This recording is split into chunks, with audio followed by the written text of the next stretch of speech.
Folks ready? Got a what?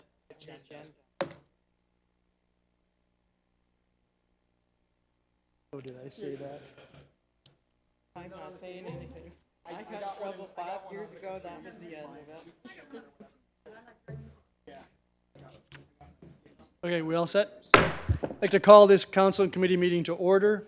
Madam Clerk, the roll call. Your Worship, all members of council are present this evening, with the exceptions of councillors Zanko and Luberts. Thank you. There is an addendum this evening. We have two delegations that are going to be addressing council with respect to the short-term rentals issue. Just a couple of brief announcements.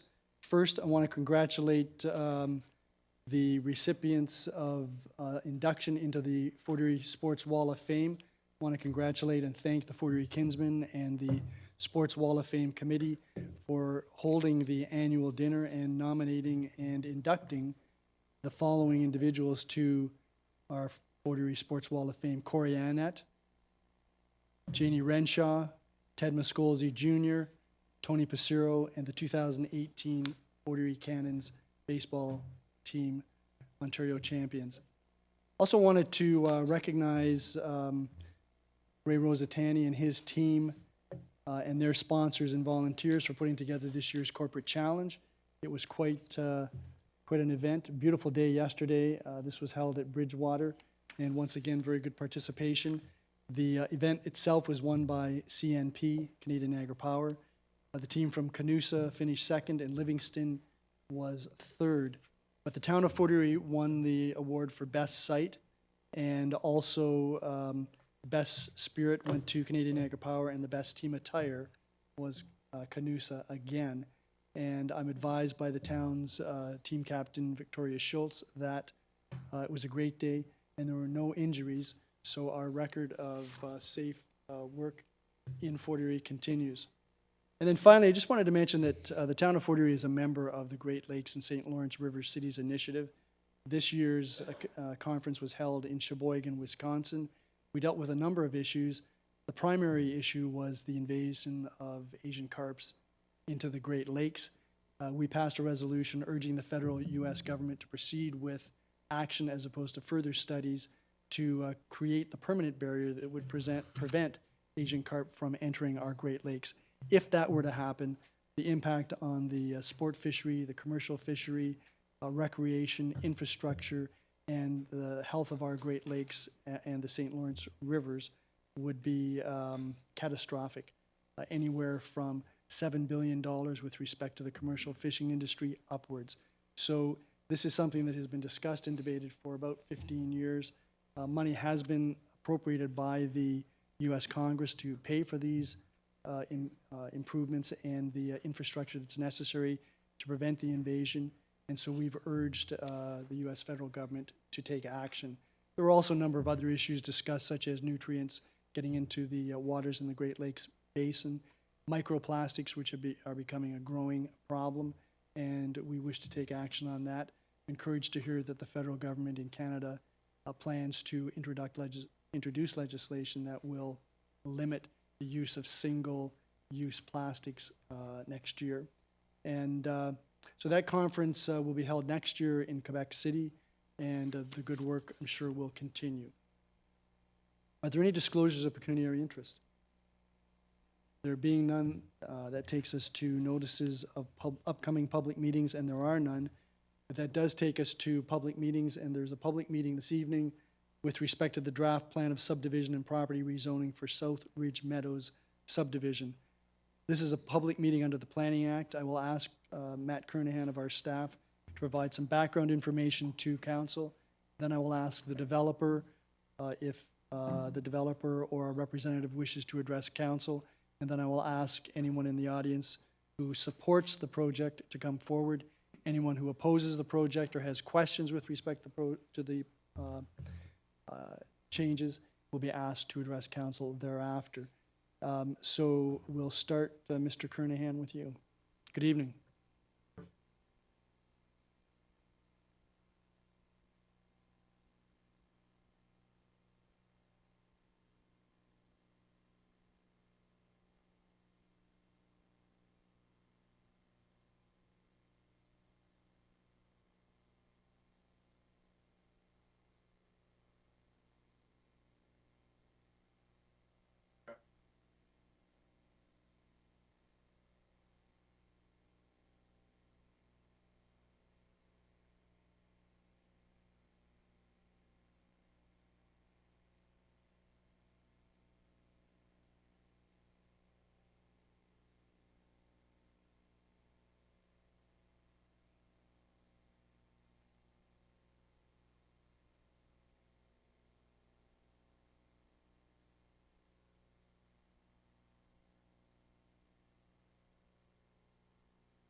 Thank you very much, Mr. Kernahan. Any members of council have any questions? Councillor Butler. Thank you, through you to Mr. Kernahan. On one of the slides, I think it was slide 9 or 8, maybe. 7, maybe. That's it. There is an H designated on it, and it stands for hazard in the legend. What does that mean then? Are they able to continue to build, or?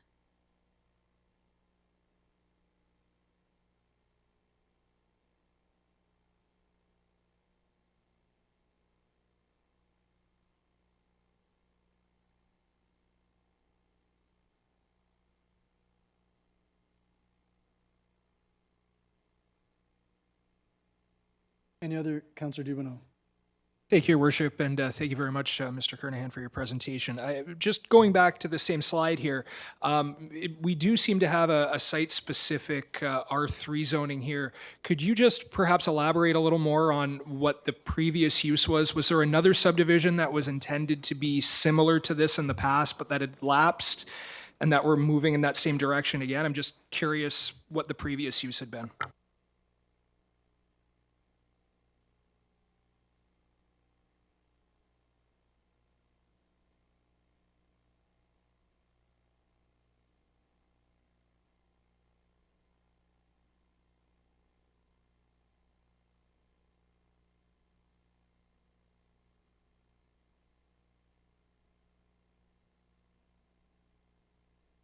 Councillor Noyes.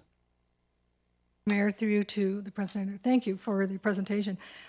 Your comment about using oversized pipes for the surface water and that to control that, have you had any experience doing that before, and how successful has it been?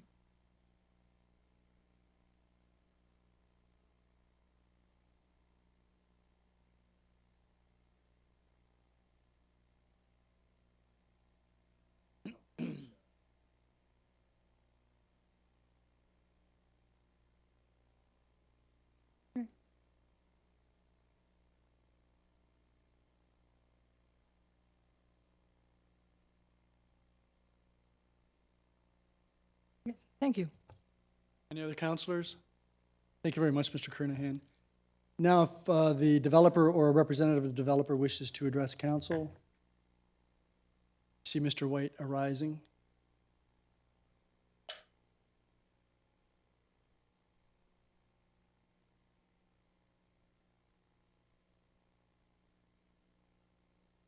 Good evening, Mr. White, and we need your full name and address for the record, please.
Thank you, Mr. White. Any members of council have any questions? Councillor Noyes. Thank you, Mayor, through you to Mr. White. Thank you for your presentation. I have a question about the parks, and I did read the concern of the residents that they wouldn't go and send their children to go play on the Friendship Trail. I happen to agree with them. I don't think the Friendship Trail should be considered a park in the sense that we consider neighborhood parks. Where is the closest park to this subdivision? I'm trying to think where it is, and I can't figure it out. Where's the nearest park?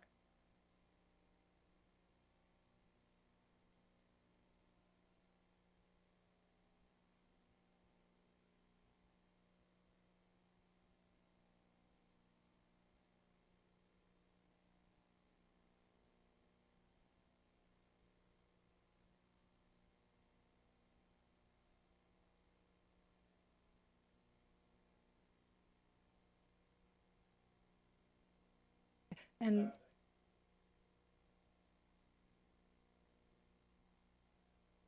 if I can continue, how would they access that? Would they have to go onto the road, or can they access it through the Friendship Trail?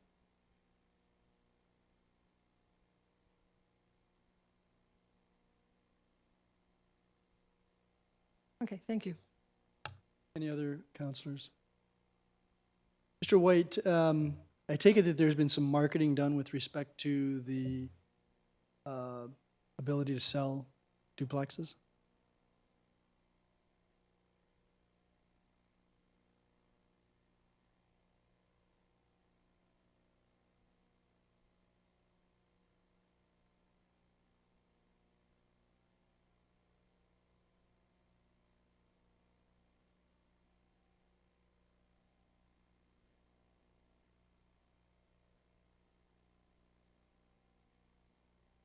And at this stage of the game, does the developer have any indication of what the price range might be?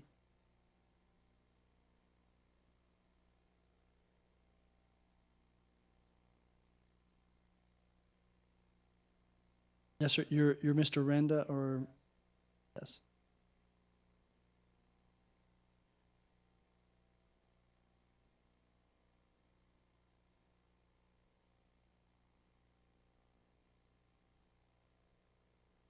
Okay, that's fine. And the other question that I had, I had two other questions, but I'll raise them with staff. One of them has to do with the road across section on Dominion. I happen to believe that it should be similar to what was done further west on the south side of Dominion, urban cross section, because you're going to have a number of houses now fronting on Dominion, and I think the standard should be upgraded to at least include that. I'll address that with staff. Okay, thank you very much, Mr. White. So at this time, I'll ask if there's anyone here who wishes to speak in favor of the application for rezoning by the applicants. There being none, is there anyone who wishes to address council who's in opposition or has questions they wish to raise? And I'll start with the lady that put her hand up first with the dark sweater and the scarf. And everyone that comes forward, I would ask you to give your name and address, so we'll have that for the record, please.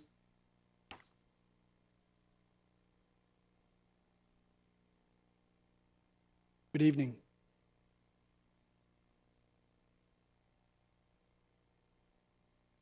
Well, I'm your worship, but we need your name and address for the record.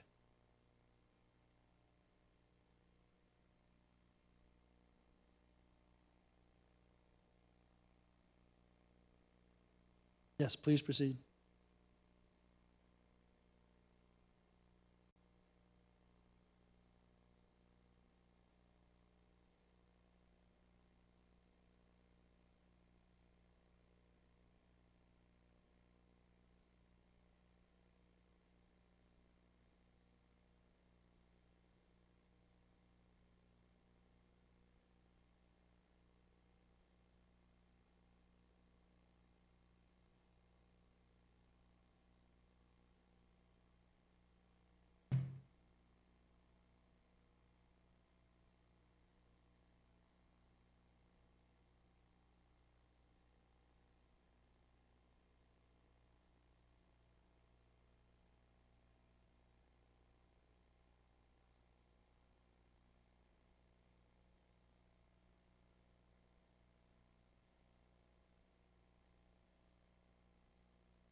Thank you very much, Ms. Zankin.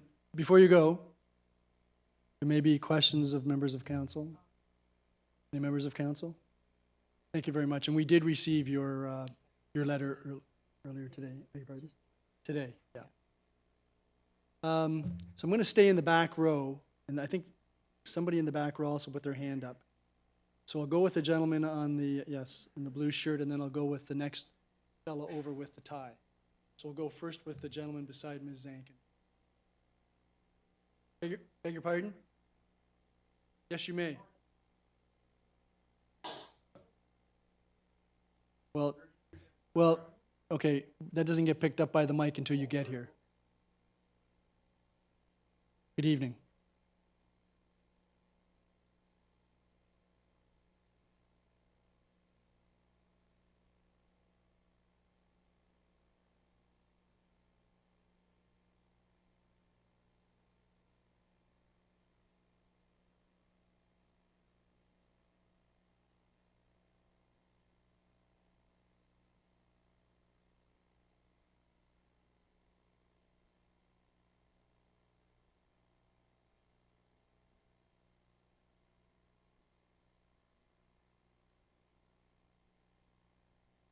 Well, you'd have to provide that to our staff, and they'd have to be able to get that into the into our system. It's too bad you didn't raise that earlier.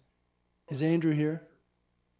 Well, we don't see it unless it's on our monitors, unless we turn around and go sit out there. So is Andrew here? I don't know. I don't know if there's anything you can do there, Andrew. Yeah, okay, so what I would suggest you do, Mr. Zankin, is if you can email that to us, that could then be circulated to members of council and staff. Is it possible for you to do that? Well, that would be good too, if you could do that, and then we can circulate that to members of council and to staff so that they'll be able to see that. Okay?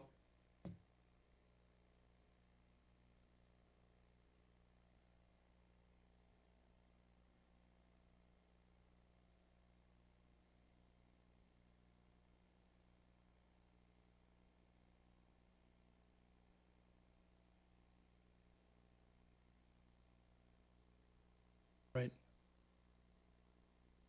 Right. Rural simply means that it wouldn't have curbs and gutters, but my understanding is that would be the long-term plan. Yeah.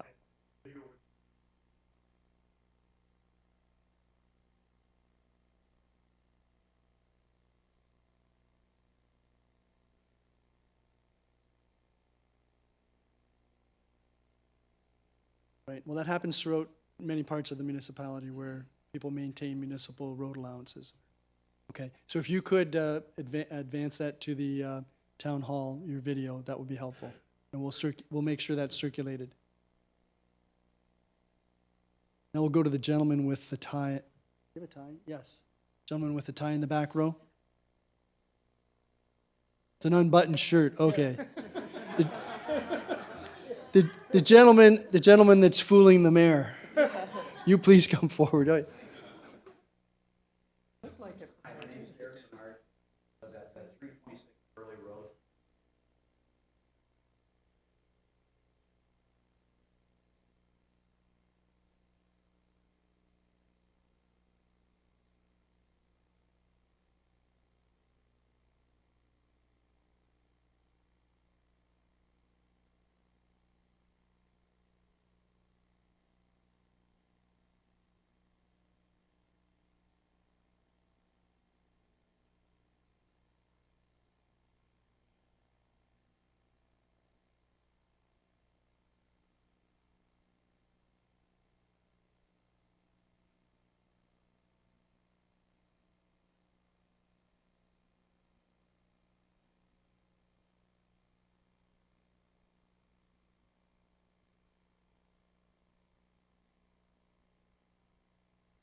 Thank you very much, Mr. Bernard. Any members of council have any questions? Councillor Butler. Thank you, Your Worship. Mr. Bernard, we have a question. Councillor Butler has a question. Hi, Mr. Bernard. How are you? Through you, Your Worship, to Mr. Bernard, I just have a couple of questions. If the developer were to make some changes to a site to include more green space and to accommodate less housing to make it more aesthetically pleasing to the neighbors, would that be agreeable to you and your neighbors? Without the through street? I don't know about the through street. I'm just asking if there was more green space available and less housing to the development. Would that be amenable to you? We would prefer more green space. Absolutely, that would be part of it. That's all I have for you. Thank you. Okay. Any other members of council? Thank you very much, sir. Okay, thank you. Okay, so I'm going to stay on this side of the council chambers. Is there anybody else in the back row? How about the, okay, anybody else on this side? Okay, so I'm going to go with the lady in the yellow, and then I'll come back to you, sir. Yes, it's Roxanne? It's Roxanne, but it's green. Look yellow from there. It's the lights, it's the lights. Good evening. Good evening, Roxanne Burton, 3252 Hyman Avenue. And through you, Mr. Mayor, I have some questions for Mr. Kernahan. In his report, which luckily I was able to get last week because I couldn't pull it up today, on page 9, the last paragraph, it says concrete sidewalks will be located on the south side of Dominion if a suitable location does not affect the roadside ditching. I've got a concern that there won't be any sidewalks on Dominion for some reason. There's certainly no guarantee, and that with no sidewalks to walk on, it's going to be very dangerous, not only to get around to go to the parks that have been pinpointed, but just walking in general. I'm familiar with what happened. They just finally put the sidewalks in between Burley and Prospect Point. So I've watched for years until those sidewalks went in, and how when they're broken up and they don't cover all the lots, people don't know where to walk. They're walking into the street. You get to the corner and the corner wasn't developed, and it was really hazardous. And then you've got to try and cross the street to the other side of the road, and it's dangerous. I hear that Dominion Road doesn't belong to the town, and then won't look at any stop signs to make crossing easier. I don't know what it takes, if I have to camp on Representative Encina's doorstep or what, to get stop signs, but it seems to me that the region has an obligation to make sure that the neighborhoods are safe, and that a couple of four-way stops in those areas would provide traffic calming going into town that existing residents on Dominion Road already experience. So that's one call. Like, what happens, Matt, if you can't put a sidewalk there because of the way they've constructed Dominion? The other thing is that there's talk about sending people to the Bill Connolly Park on Hyman. But is there any intention to open up any of those road allowances to get through to the Friendship Trail, to be able to go that way through on a safer path to get to that park? Because otherwise you're going to have to go along Dominion and down Bernard and down to Hyman or across on the trail. it's not an easy path. So it says, oh, well, 600 meters is an easy walk to get to the park, but it's not an easy walk anymore. It might have been 50 years ago when we walked to school that way, but it's not an easy walk anymore when you've got that much traffic on Dominion already. And with all the developments along, coming on stream along the Dominion, it's only going to get worse.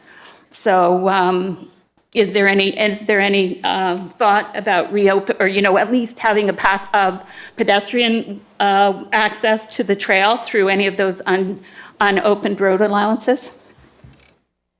I also have a concern with the way the stormwater is going to be addressed. It's all going to be captured in these stormwater catch basins and then diverted to the ditches along the Friendship Trail. Well, that talks to my property, which right now is absolutely alive with mosquitoes. If you put more water in those ditches, then, and especially we don't know what the impact of climate change is going to be, if you put more water into those ditches, are they going to be treated for mosquitoes the way that the catch basins can be treated? You're taking out the natural vegetation, so there's no opportunity for natural predators to eat those mosquito larvae and other deadly things in there. And I'm concerned that I'm going to have flooding backing up from those ditches onto the back of my property. And presumably after it gets into those ditches along the Friendship Trail, then it's going to go down into the lake at Bernard, which just is another excuse to wash more sand out into the lake. I think I'm pretty well known that I'm not a real fond of building in swamps, but that seems to be what we're going forward here with, is another development in a swamp that's come to a nice balance in terms of natural vegetation. That's all Carolinian forest in there. You've got a lot of tulip trees. You've got a lot of oak trees. You've got some ash trees, but I think we've got a disproportionately high rate of survival of the trees in our neighborhood as compared to other areas of town. And it seems to me that we have an obligation to protect those trees and make sure that all this rainwater has a place to go, like up into the trees instead of being washed out into the lake. And so that's another concern that I have. And lastly, which seems incongruous, I know, my other concern is, and maybe through you, Mr. Mayor, again to Matt, how long are these driveways going out onto Dominion Road? They look like they're single, I couldn't blow up to get the measurements today. It looks like they're single driveways as opposed to double driveways. So how many cars are going to be able to be parked at each of these places? Because some of them look really, really close to the roads. And I appreciate the architectural guideline idea and all that kind of stuff so that you have variation. Because Matt knows I've already commented on where that wasn't applied. But people backing out onto Dominion, it's not safe. And that's, okay. Okay, thank you very much, Ms. Burton.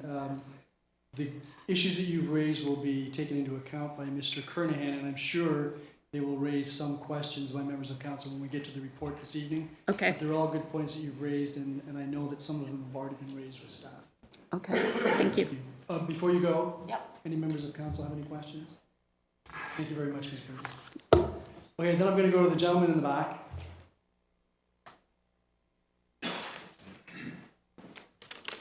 Good evening. Hi, thank you. Alan Esco, 3301 Parker Avenue. So first of all, we bought our home in early 2013. One of the main reasons we bought where we did was because we were told some things. Again, this could have been by the real estate agent who's trying to sell a house, but we were told some things that may never happen. I'm not naive enough to believe it shouldn't even be in the dictionary because never's not a good word. We know never happens. So in saying that, I understand the need for the town to grow and develop. And I'm not here to, what's the word I want, go against that. What I am against, though, is making the through road through Parker Ave. Okay? There is, right now, and I may be wrong on the words, but there's Gordon and Wells and in there.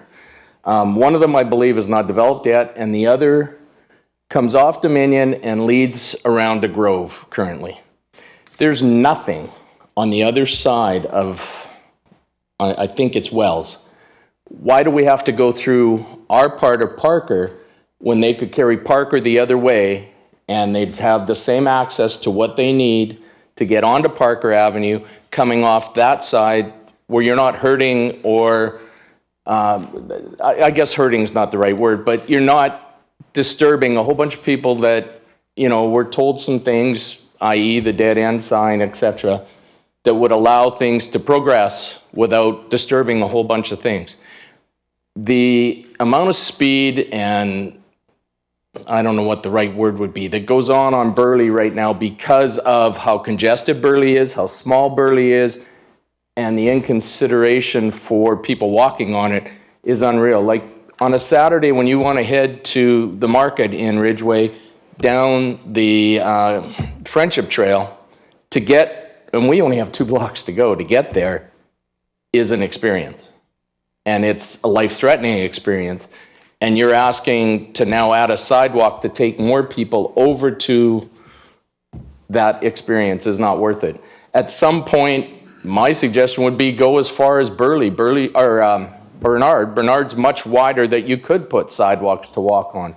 I don't know that you necessarily have to expand the road in front of our houses and include a sidewalk yet in there. That's my feeling. Like I said, I'm not against progress. We need it. But I'm against disturbing that road that doesn't necessarily have to be disturbed. That's all I've got. Thank you very much, Mr. Esco. Any questions? Councillor Butler and then Councillor Dumino. I actually don't have a question per se, but I did want to agree with you and the other speakers that the traffic is really bad on Burley Road and that something does need to be done about that. I actually went over the weekend to take a look at it, and I can wholeheartedly agree with your summation. So I will come and talk to your neighbors over the weekend and throughout the days to get more input from all of you and walk the circuit with you. Thank you. Councillor Dumino, a question? Yeah, thank you, Your Worship. Mr. Esco, you said? Thank you. Thank you for your presentation, by the way. I'm just curious, you said you purchased your home in 2013. Did the real estate agent make any mention about a draft plan that had been previously done in that area for something similar to this, or? No. So again, I'm not saying that the real estate agent didn't leave some stuff out to get us to buy. However, the way it was explained, it was likely never going to ever develop into anything.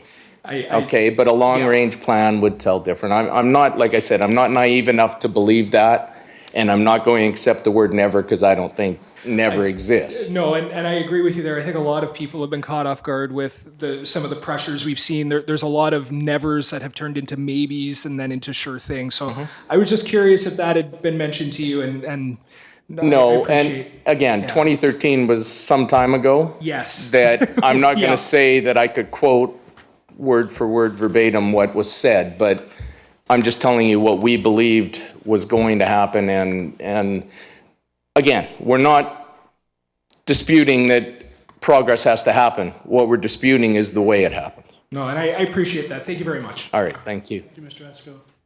Esco. Okay, so I'm back over here. Who's next? I'm going to go with the gentleman with the white shirt, and then I'll go to the lady behind him.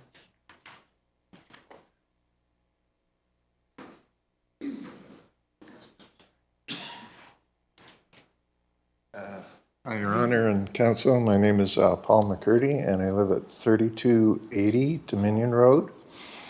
And I just have a couple of concerns about this development. Well, the one is the amount of traffic and speeding that's going on Dominion right now. And if we're going to put this new development through, there's going to be even more traffic. And at the presentation on the 23rd, I mentioned possibly putting some four-way stops at Bernard and Burley. And that might at least slow some stuff down, because apparently people come from the 70-mile-an-hour zone, or not miles, kilometers, sorry.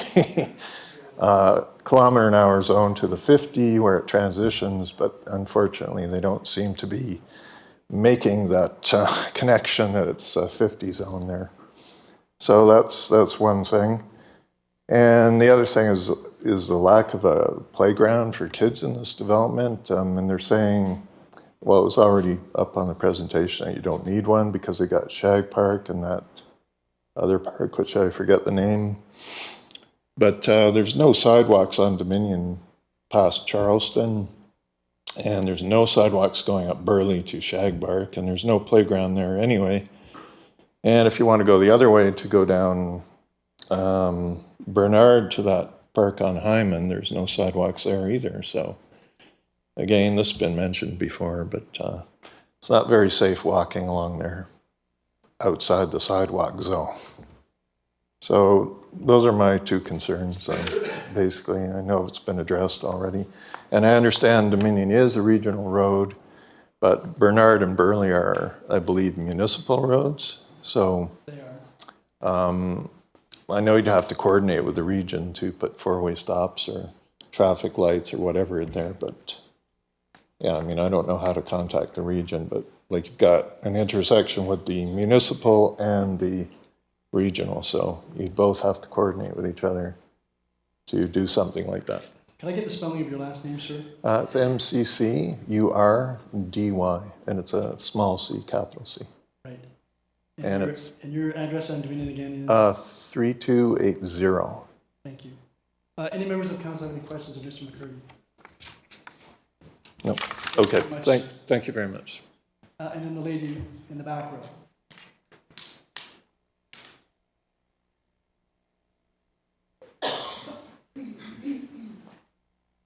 Good evening. Evening.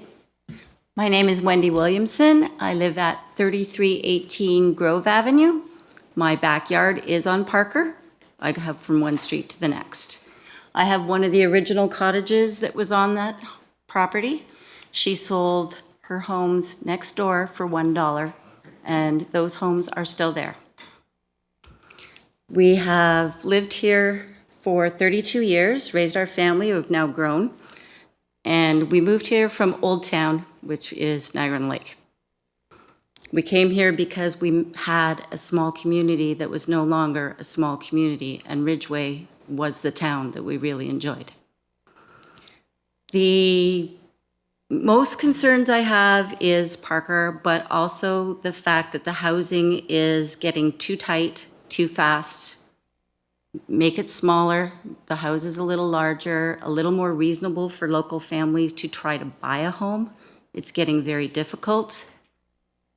There is very little affordable houses. These houses need to come down in size, A-frames instead of hip roofs. We don't all need high ceilings. The land that you're looking at has been very wet for a very long time. My kids used to deliver newspapers, could not cut through there half the time without getting soaking wet, even in rubber boots. You may need to look at the drainage. The forest that they've purchased just recently is full of frogs, and there's a pond next door to it, naturally. It's a watershed. So you may need to do some water testing. There are some of us have sandy loam, some of us have clay. The area is quite different. There may be a vein with a natural spring. There is one at the house across the road that has horses. There is one at the house across from me on Grove as well. They can't dig a basement underneath it because they hit natural water. Parker has a lot of very mature trees. We have people that travel and come here to take pictures of them, college students. I love to watch them. The Orioles are making a comeback in the trees. We have tulips and maples and oaks. We have, unfortunately, a tree cut in half that was full of honeybees. At the time, they didn't know it, so they stopped there, but it's done. I would like the houses to be houses, homes, neighborhoods. Semis are a little too tight. There's no green space. A park, my kids would go to the parks in town. They were soaking wet. They have improved tremendously. We've been really lucky with the parks that our Lions clubs have made. I think it's time the developers joined in. Make a park. They have lots of land in the back of some of those properties. Instead of finding them, let them make a park. Give the kids somewhere to go. There is a big chunk of land on that plan that they have that is just long, narrow backyards. As far as getting to the trail, Gordon is not developed, it's a forest. You could make a small path that would be safe for people to walk through. You could get from there through to Grove, from there through to the trail, and from the trail to Bernard. The other side of Grove is forest at the moment. Mr. Barry passed away last week. I'm pretty sure they've already started cutting trees in there. It's probably going to become another development. Just something to think about. So the neighbors, I've talked to almost everyone on my street in the last few days. Some are from Mississauga, some are from here, some have moved from other areas. They all moved here because of the trees. They lower the temperature. Our lakes lower the temperature.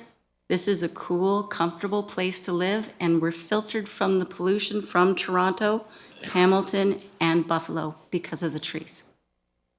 Thank you. Thank you very much, Ms. Williamson. Any members of council have any questions? Thank you very much. Okay, I'll go to the back row again, the lady in the back row, and then the gentleman beside her.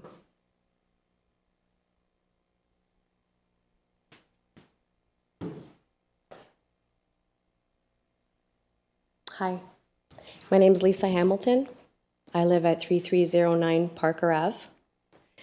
I agree with everything that everyone has said, and I wanted to just add my little tidbit. I'm actually from Toronto. I moved to Ridgeway 12 years ago, and we lived near the arena off Ridge Road. I became pregnant, so we wanted to move to somewhere more quiet and more trees. So in 2012, we bought our house on Parker Ave. And this is where I wanted to raise my daughter until she was older. She plays in the street. There's only 4 houses on our street. It's a dead end. So she plays freely on the street. Everybody drives slow. Everybody knows that she's out there. We don't go on the Friendship Trail unless my husband's with us, because he walks in the middle of the road to make sure that we're safe. We've got myself, my daughter, and our dog, and we want to take the dog for a walk and whatnot.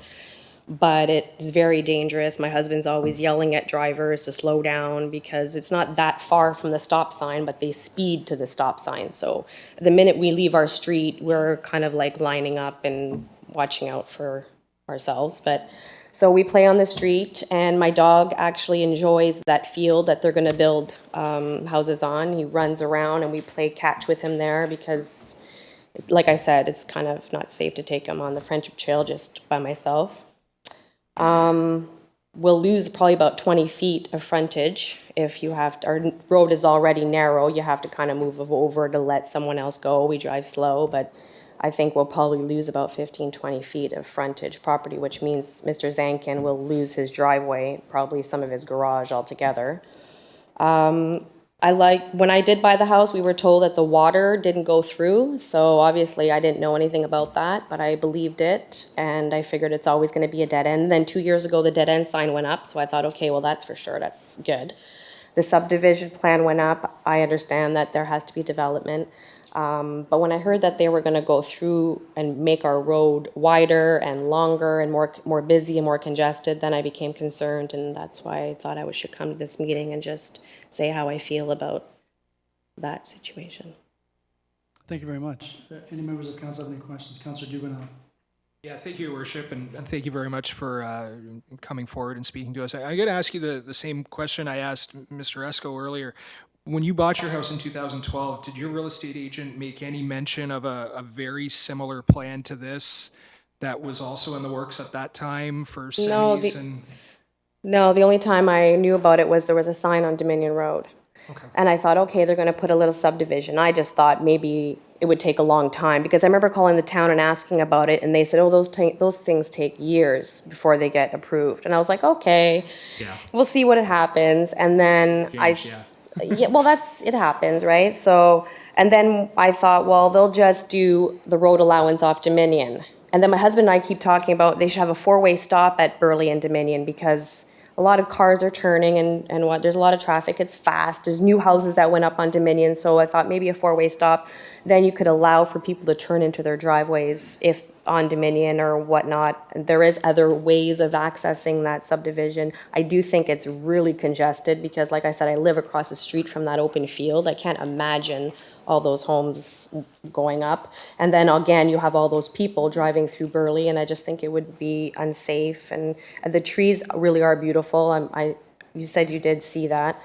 I take pictures every winter the way they are. And actually today driving home, I just was looking and going, that tree will be gone, that one's gone, that one's gone. And it's sad, and it really what makes the whole neighborhood really beautiful and safe.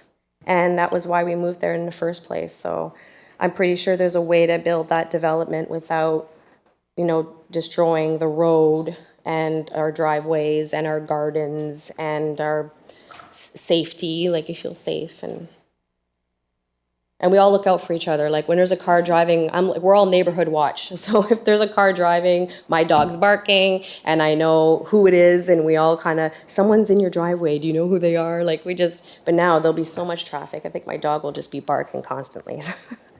It's interesting that you mentioned that about everyone looking out. My neighborhood's very similar. I mean, we all watch out for each other. We all know the cars that come in. So I appreciate that. I appreciate you taking the time and coming to speak with us. Thank you. Thank you very much. Thank you. Thank you. So yes, the gentleman in the back.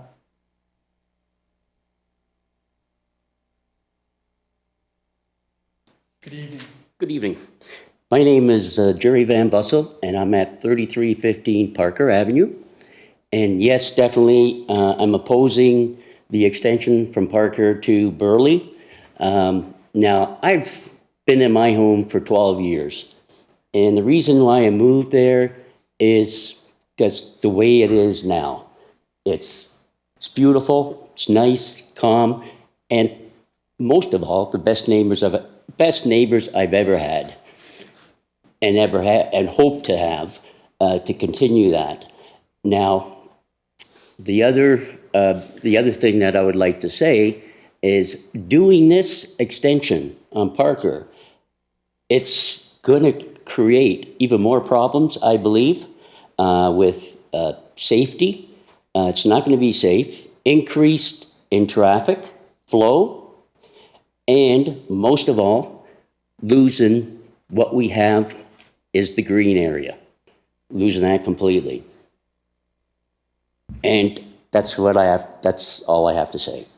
That's what I'm going to end up with. Thank you, sir. Any members of council have any questions? So before you go,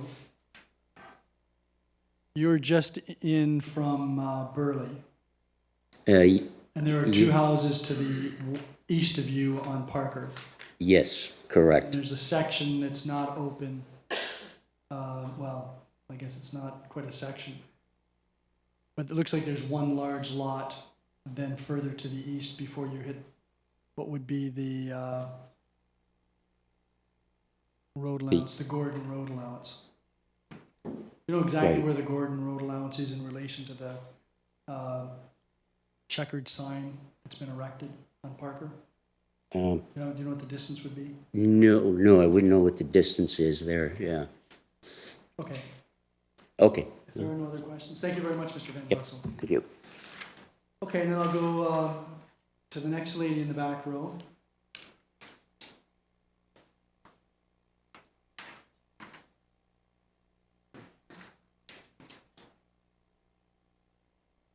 Good evening. Good evening. I'm Denise Brzezowski. I'll spell the whole name.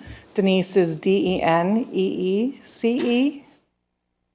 And Brzezowski is B as in Bravo, RZOZOWSKI.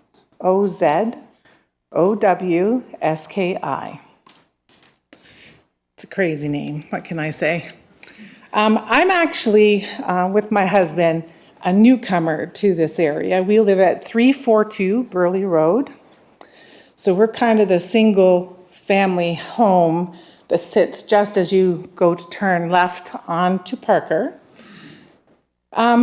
We came in from the Falls. We had enjoyed being in Chippewa for a lot of years, moved into the center of the Falls, and shared a home with my mom. And when she passed, we decided to move. It was very difficult to make a transition. I lived in Niagara Falls for pretty much my entire life. I won't give it away, but over a half a century. So anyway, when we come to Fort Erie, what grabbed us was the neighborhood. And it took a long time for me to transition into this neighborhood. We have the luxury of all the privacy along we are like a corner lot. We have the luxury of 40 to 60 foot pines going all the way down the right-hand side of our property. We have the luxury of looking back into Anita and Bob's yard. They share their space with us. They invite our grandchildren to enjoy that space. The neighborhood is bonded. We've just started to get to know our neighbors. It takes a long time to do that. And we're so drawn to the environment. What disturbs me about Ridgeway is the amount of development that's happening. We're being encroached upon, and I realize it's difficult. There's not a lot of free property or barren property to develop onto. But it really disturbs me when I see that we just keep cutting down and not making allowances for things. For us, likely if the road was extended, we would lose our full privacy off the right.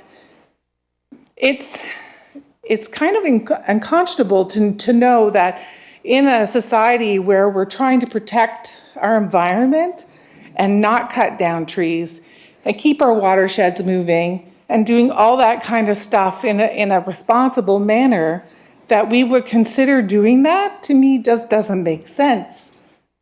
I've only been there 3 years, and it gets me upset.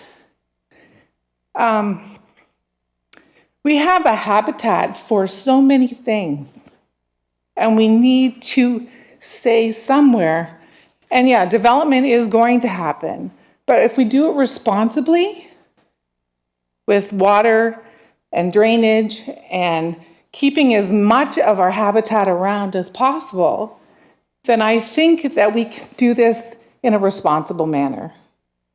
For us, we don't have the years invested in this neighborhood the way that our fellow neighbors do, but it still means a lot to me to have made those transitions from a life in another community to one that I thought, I can do this. So that's what I have to say for today. Thanks very much, Mr. Brzezowski. Any members of council have any questions? Thank you very much. Is there somebody in the back row then that hasn't spoken that wishes to? Okay, how about the last row? No, you've already spoken, sir. You've already spoken.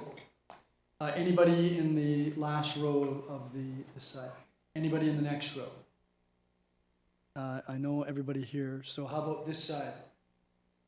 Yes, sir, please come forward. How are you? Good evening. My name is Elio Panessa. I live at 3295 Grove Avenue. I also have the property at 3283 Grove Avenue. And I agree with everybody, exactly what they said. The only thing that I could add is we've had problems with drainage, continue to. I think that subdivision is going to add another large problem because around that corner is where all the problem is, on Wells. And the same thing, I moved here from Niagara Falls about 7 years ago for the same reason. Quiet neighborhood, excellent neighbors, just get along with everybody, and it's a nice quiet community, and I'd like to keep it that way, but I understand development has to happen as well, and I just want to be, let you know that I oppose it. That's about it. Could you say your addresses again, please? 3295 Grove and 3283. Large properties, I'm surprised that they would take something like that and squeeze all these little tiny homes in there that doesn't coincide with our neighborhood whatsoever. And there's always the problem. The only park I know of that I've ever found is Crystal Beach, so I don't know. Sorry, The only half-decent park that I have a 5-year-old daughter too. It's just me and her at home, and everything's dangerous, no sidewalks. I think that they should look at building up the area to safety standards before you decide to do something like this, and drainage and all that should be fixed. Our street, since I've been there, has been just getting worse and worse and worse. It needs to be paved 50 years ago, I think.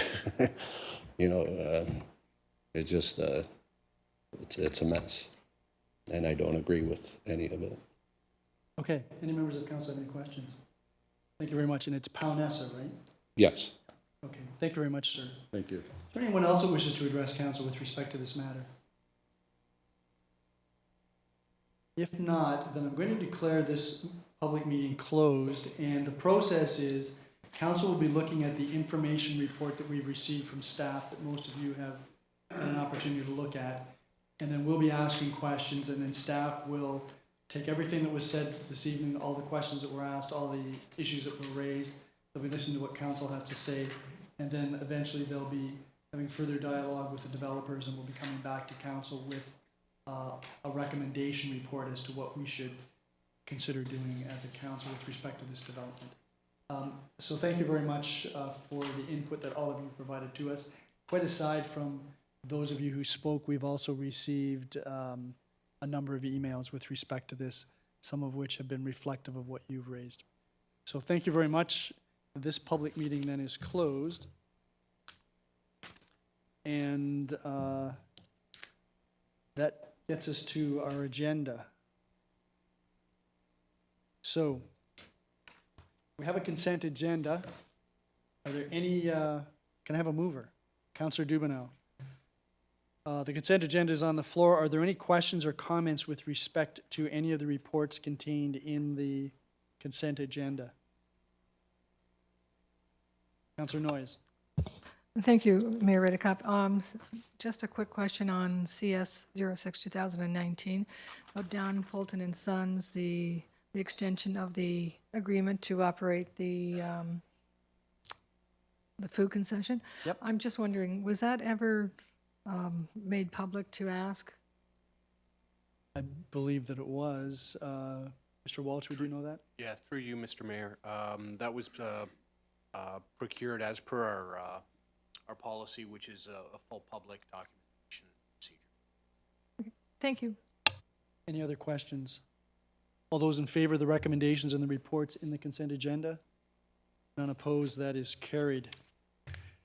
That then takes us to Planning and Development Services, and Councillor Butler, you have the chair.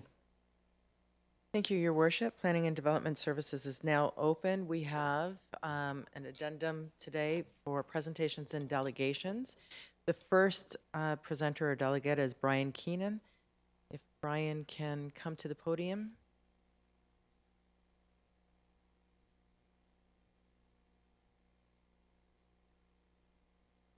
Hi, Brian. Good. Can you state your name and your address for the record, please? So Brian Keenan, and I live at 9373 Madison Crescent, Niagara Falls, and I also have a lake house here in Fort Erie.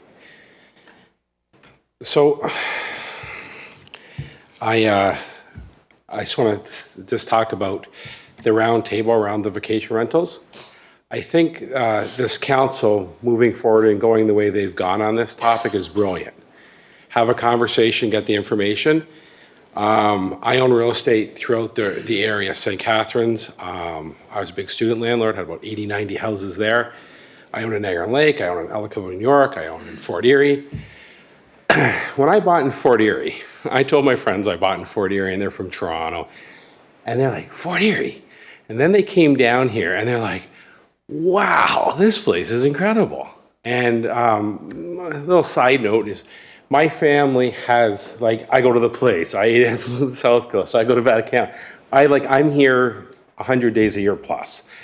We love it. We're members of the Canoe Club now. We have a boat on the water. Like, it's an amazing place. So the forward thinking of saying, let's get some regulations in place was brilliant. Because Niagara Falls has an LPAT. They're 14 months later, we still have no resolution there. It's gone underground and it's not coming back up. And it's too big to stop now. So with that being said, some of the points that were brought up, and one of the big ones was that the short-term accommodations have to be on municipal services. Okay, so we don't want a Niagara Falls here. We don't want to be in LPAT for 14 months. So discuss municipal services, I'm kind of lost on that because it meets the Ontario Building Code. Okay, so I don't see a valid reason on why we would want it on municipal services. And it's pretty much, most of the waterfront is on a septic. All of McDonald, all of Rosehill. Like, I have a house there, I'm on a 2-acre lot. I have 175 feet of waterfront. I own into the lake. I'm on a septic. I just had it checked. The guy says, I said, can I have a wedding here? He goes, you're gonna have 50 weddings here. Because the woman who owned it was American. She put this gigantic thing in, it has 6 lines to it. It's an incredible, I knew nothing about septic until I bought in Fort Erie. So being on municipal services, and what I've seen on the website is your headlines, and this is from your Economic Development and Tourism Corporation. The headline is Thinking Niagara, Discover Crystal Beach. Crystal Beach has long been one of Fort Erie's favorite tourist attractions, drawing thousands throughout the summer months across Niagara, Western New York, Toronto. Come in the afternoon, extend your stay, and see what the area has to offer. It says go for a swim, lounge on the beach, sail, go to Point Avenue, fish. I do all these things in this area now. If you take away people's ability to stay on the beach because they're on a septic system, it's contrary to what you're advertising for them to do. And I don't know if this was just a brainstorming session that this came up, but it doesn't, it's so opposite of everything you Google. Like, I spent this afternoon like 4 hours looking at articles, and it's all about the white sand. The next headline, recreation leisure, and it's from Fort Erie Economic Development. Get wet and wild in Fort Erie hotspots. Fort Erie lies on Lake Erie, Niagara River, offering 50 kilometers of water access. Well, that 50 kilometers of water access, people come to Fort Erie, well, where did you stay? Well, we can't stay on the water because they're on septic. Like, what do you tell your friends? Well, we're going to the lake, but we're going to stay 2 blocks away because they're on municipal services. I understand, so I do development. So when I was sitting here watching these two guys, I was like, the neighbors are way friendlier than in St. Catharines, I got to tell you. Way nicer people. When you're selling this area, it is the beach that sells it, okay? It's not access to the beach, it's renting the waterfront. And I'm going to go through this and ask a question, or let's chat about the things that I'm seeing, and I hope I'm not looking through blinders because I own on the water, okay? But if you were to go through your own website, it talks about the 20 miles of waterfront. It talks about the windsurfing, the sailing, the sun. It talks about the golf courses. It talks about playing hockey and ice fishing, okay? It talks about all these things on the water. We have to let the guests stay on the water, or they just won't come here. If you go even farther through your own, like this is your website. If you go farther, it talks about the pathways for cycling. It runs along to the forts. It runs along all the way through the Niagara Parkway and follow that Niagara Parkway all the way to Niagara Lake. It brings the whole region together. And again, it's all waterfront. And these people want to stay in the Niagara Parkway. They want to stay. And how it services you, it's completely irrelevant. The other thing that I think we have to look at is Crystal Beach Advisory Committee, February 12, 2019. So Niagara This Week article. So I go to South Coast. I love South Coast because I can never catch the stupid perch or pickerel in that lake. Stupid fish. So anyways, fishing's new to me, so I can't catch any, but the boat beside me always gets his limit. So we go there, and it's all the Americans in Vinyl Village, and they're all there. And when you're coming in from a boat, there's 5,000 people, and it's like they're crammed in this little beach. And I don't know if any of you go down to that beach. And the renovations down there are spectacular, and more people are coming. So let's just say this. If you stop the people who are staying at these beach cottages, where are you putting them? Your recommendation that this council is working on is 2 entrances, security guards to control the volume. Last year, Marine Woods, she was saying that there's problems with washrooms, security, people are doing unsanitary things on the beach. These cottages here have been rented forever. Like, I'm like the random Canadian who lives on that beach. And I talk to them and they say, I was here in 1962 and we love this and we've been coming here forever. And if you were to close down their ability to stay in those houses and you said you have to go to a public beach, your current beach is already under pressure. It can't take the parking. It can't take the volume. And as much as you guys are doing to improve it, now take 10,000 more people and say you can't stay in a cottage with your own beach. Where are you putting them? We have to put them somewhere or they're not going to come back. Okay, so that's kind of where I see the municipal services as a little bit of an issue. And the next thing is, so obviously pro-licensing. The next thing I want to point out is room cap size. So there's fire. So I deal in student housing. So I get the fire issue, okay? Because I deal with 18 to 20-year-old drunk kids who've never been on their own. So you have to stop the overcrowding. And I'm not for like just a single brush, everybody can have 8 people. Because it's not how, I don't know if any of the planners are here, but that's not how things happen in this world. You have to have zones, okay? So we have R1. So I'll give you for instance. Okay, we'll start with this. Under waterfront rural, the front yard needs to be 50 meters. 50. That's like 170 feet. Your side yard needs to be 6 meters. So I don't know if you guys do feet or meters, but 6 meter side and a 7.5 meter exterior side. Now, give or take, people are going to get variances or whatever, right? And a 15 meter rear yard. So that, I think, the minimum lot size, and correct me if it's wrong, is 4,000 square meters. Okay, so I built houses, right? I can put a house in Fort Erie, these guys are doing it, on 600 square meters. So my house that has 4,000 square meters and 30 feet between the neighbor can have 8 guests. This guy in R1, who's 1 meter away from his neighbor, is it 1 or 1.5? It's past the sugar through your window close, and that's a provincial thing. I know you guys didn't do that. They can have the same 8 guests. See, when you build a subdivision, it's amenity space. It's where's the green area? They need a back area, they need a side yard, they need setbacks. So what Niagara Lake has done is they've gone with a cottage rental and they've gone with a villa rental.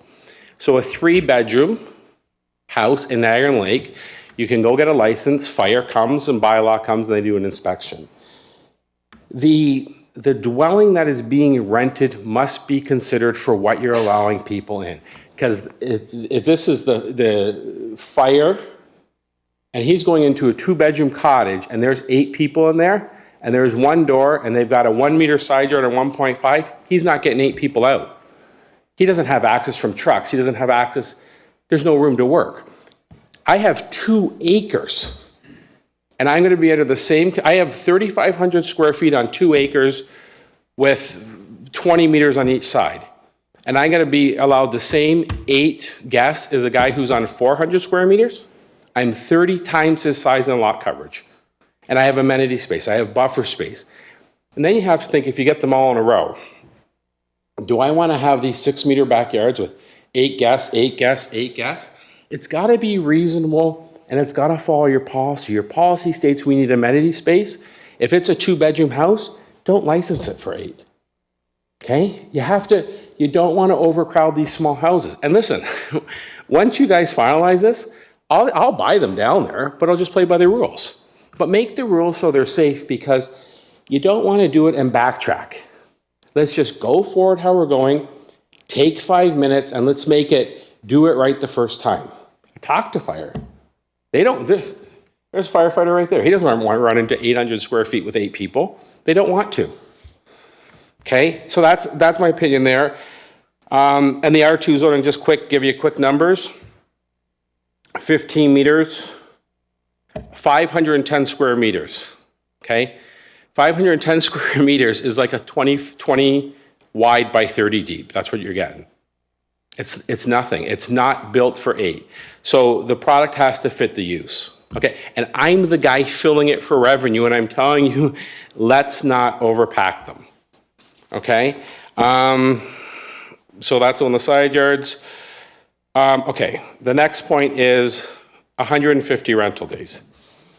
All right, so lots of concerns there.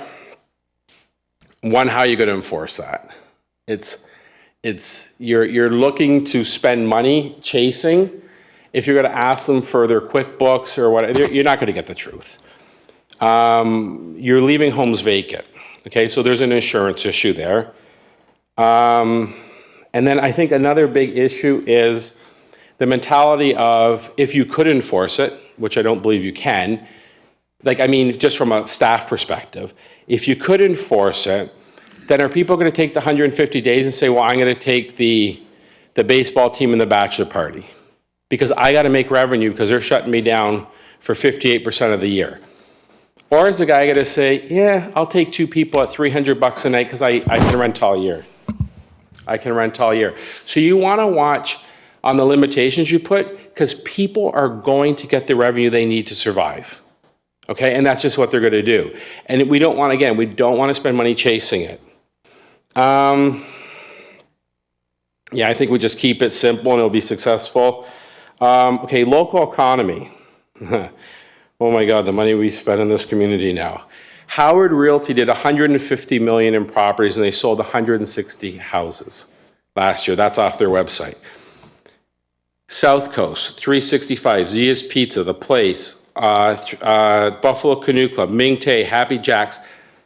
All these restaurants, they're thriving because of the guests that come to this town. So our property is a little more upscale. So we have a whole restaurant suggestion section in our books. And I'm telling you, the people go where you tell them to go.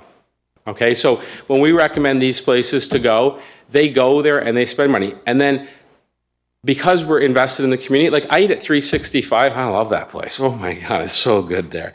And the investors who come down here, they bring their staff. So that's why Zia Pizzas is in there, because my guys eat there for lunch. Okay, so if you shut it down, you're laying off the people who need the revenue. 1 more minute? Okay, we'll go fast. If you put a limit on the days, the cleaners are going to be let out. You're creating a Niagara Falls hotel mentality where you're saying, go ahead and make money for 5 months and then go on unemployment the rest. I pay my cleaners $25 an hour. I think that's above what you get at General Motors these days when you're starting. My cleaners, they do the hot tub, they blow off the deck, they do everything, and they're making $45,000 a year cleaning houses when other economies are collapsing. And I'll tell you, if you think October, November, and December are slow in Fort Erie, you're crazy. Those are the best months. September is by far the most beautiful months in this town, and people come here all winter. Like I'm booked. September, October, November, December, I have to block it off because I won't get to use it. Okay, 32 seconds left. Finally, and things you won't hear, you guys have to be responsible as a council and you have to cover the cost of governing. You cannot say it's $100, it's $300. Ottawa rolled out a percentage of the rent, okay, or the revenue. Ellicottville, New York, where I also have a house, they take 5%. You can get paid directly from the website. You're not doing this for free. Let's take the revenue. It's my money. I want you to take it, but I want you to have fair rules. And then let's get a fire inspector in there. Let's get a bylaw guy in there. And it will offset, I don't know what the payout years, but someone's got to have figured that out by now, but 3-4 years, you start voluntary, you implement, people will give you the $20 and then get a process in that works. And that's kind of my view. There you go. Okay, thank you, Mr. Any Keegan. questions or? Are there any questions or comments from the council? Ms. Noyes, Council Noyes? Thank you, Councillor Butler, to Mr. Keegan. Mr. Keegan, what's been the maximum number of occupants that you have rented in one house here in Fort Erie? Like you're referring to your lake house. So I have a 6-bedroom house, like a 6 proper bedroom, with king-size beds, and then we have 3 queens, and the kids, like there's without sounding like a jerk, there's like a kid's wing. I didn't build the house, I bought it like that. So 12 people. The most people who are ever there are when I'm there with my family. Like I'll have 50, like, oh my God, my freeloading family, right? They're all there for dinner. So we'll have 12 sleep there comfortably. But I have 2 acres. Like my deck is 140 feet. There's 9 couches on it. Like it's a huge home. A further question, if I may. Have you ever had any complaints from the neighbors? 100%.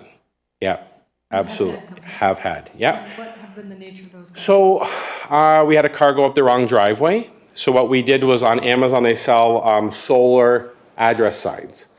So we put one on this side down McDonald, one on this side down McDonald, and then there's 3 houses on the laneway, and then we put one more at the end. So he has my cell phone number, obviously, like we talk, and today my strobes were going off, like, the strobe fire alarms. So he texts me, he goes, your house is lit up. Because I redid all the fire safety when I did my house. I do it for a living, right? I build homes. So I just put everything to code right off the bat. So he called me, he's like, your house is, because it's 6 bedrooms, so I have 6 strobes in the bedrooms and probably 5 more. So this thing is flashing all the lights. So he calls me or texts me and he goes, I don't know what's going on in your house, but it's like a disco in there. So we sent maintenance down and they fixed the problem.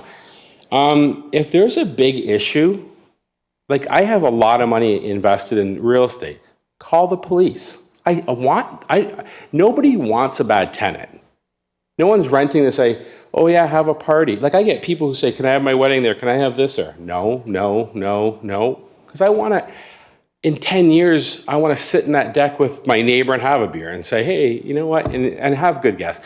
I try to get like 2 couples and their kids or 3 couples and their kids. That's kind of usually what I find. It's usually a lot, like 4 or 5 kids are there. So noise, I don't know, probably the biggest noise is my party in the summer. You guys probably see the pig roast signs around Dominion Road. That would be it, and we talk to the neighbors. There's nothing unreasonable at any of my homes.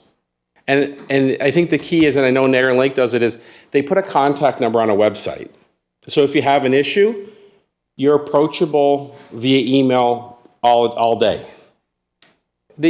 Providing the information to the people who need it is the key. A further question, do you have a local, like you're not there all the time and you don't live in Fort Erie, is what I understand from your... Yeah, I'm like 22 minutes away. Okay, but you don't live in Fort Erie, so... No. Do you have a property manager or anything else that if there is a complaint that someone can call and someone can... So our cleaner's about 8 minutes away. So she's there. Like we have like she's always watering the gardens or checking the hot tub and stuff like that. It's very seldom empty. Like if we're like we'll block off. So we blocked off all of May and we lived there in May. If we're not there, I send someone because empty cottages get broken into. So friends will just text me, like I had a friend last night text me, hey, can I go out and sit on the porch? So we don't have a point of contact within like 2 minutes, but probably 5 to 8 minutes. Okay, thank you. Because our staff is local. Like you have to hire local people when you have a house. Because no one's driving to Fort Erie in the winter to go, like, you need to have a local team. And that's why I know it drives your economy, because I have them on my team. Okay, thank you. Thank you, Councillor Noyes. Any other councillors? Your worship? Thank you very much for your comments, Mr. Keenan. So I'm interested in the one about charging a percentage of the revenues generated by the short-term rentals. So how would we go about ensuring that we have accurate information, that we have actual access to all of the information that we would need in order to determine what a fair percentage is? So I know Ottawa does, Scott, 5 points? I think it's 4%. So say 4 or 5, whatever. You're talking a couple $100 for the average guy. So they get that report off the website. So I can do a revenue report and just submit it to you. So it's from HomeAway or VRBO, whatever you want to call it, Airbnb. There's a revenue report that's on your account, and here's the revenue. Back out taxes, because it's all tax bases and they're 13%. And I think Airbnb pays Ottawa Direct, correct? So doesn't even come from the middleman. The web host company pays the city. And I would get killed if I said that, and I've had like 5 of these in different cities I own vacation homes. It only makes sense to cover your cost. And I'm going to tell you, like, the revenue, and I don't even know if you know what it is, but the houses can do 50 to 100,000 a year. Like, if they have a solid property, like if you're on Bay Beach at the canoe club, yeah, like all day. So it's you've already been doing it. You've been doing it for 50 years. It's just now that it's all over the media and everyone's like, oh, I got a vacation rental. You've always had a vacation rental. Your whole town is a vacation rental, and it always has been. Now we need to regulate it. We need fire to enforce it, but he needs a budget. Can't do it for free. And you need bylaw to have the ability to go out and do it too. And if that means for the 90 days in the summer, then we get the budget together and we say, this is our projected revenue. And you can call Airbnb or any of these web hosting platforms, and they'll have a rep come down, sit with your planners, and they'll say, this is what we're doing in your community. Like, we have those contacts. We deal with these people. So if, in your experience, are there many of these short-term rentals that wouldn't be registered with at least one of the big companies that provides a service like Airbnb? Well, you're going to say, like, so I'm going to say between Booking.com, VRBO, which is VRB, HomeAway, like they're an umbrella. I'm going to say like 85% of your revenue would go through the big players. So if you're on a big player, you're like, everybody's on HomeAway and VRBO, and everyone's on Airbnb. Like, they have, I don't know, you probably have 700 listings in this little town, right? So everyone plays in that market.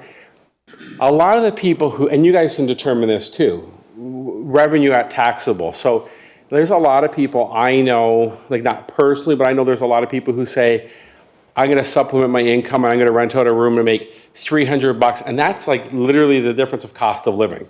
And so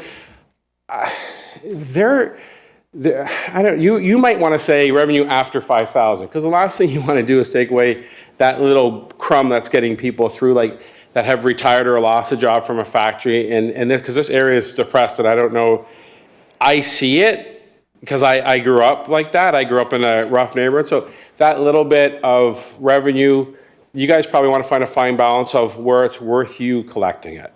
So I would say you go, I'm a big taxation of the wealthy, so I would say you probably say at $5,000 there's no fee to the city, or you guys, I mean, you guys are in charge, but, and then go after the guys who do this for a living. Like, make us pay you. We're making money. If we're not, we'll get out of the business. Yeah, my understanding is that the city of Oakville receives money from Airbnb. Mm-hmm. But my understanding is that they also charge an annual fee. You familiar with Oakville? Yeah, I'm not familiar with Oakville. Scott's a pretty knowledgeable guy back there. I know, so on Niagara-on-the-Lake, they don't charge a fee, but we pay a license. Right. And I'm baffled why they don't charge a fee, right? I know even the web-based companies, we pay percentage of sale or flat rate. So I pay like $500 a house US. So you could say, you could pay flat rate. I mean, you bounce it around the table, right? Or you pay percentage. So So say if I'm doing $500,000 in Fort Erie, if I gave you guys the 5% and this guy shows up at my house and says, do you have strobes? I'm already 5 steps ahead of him. This is what I do for a living.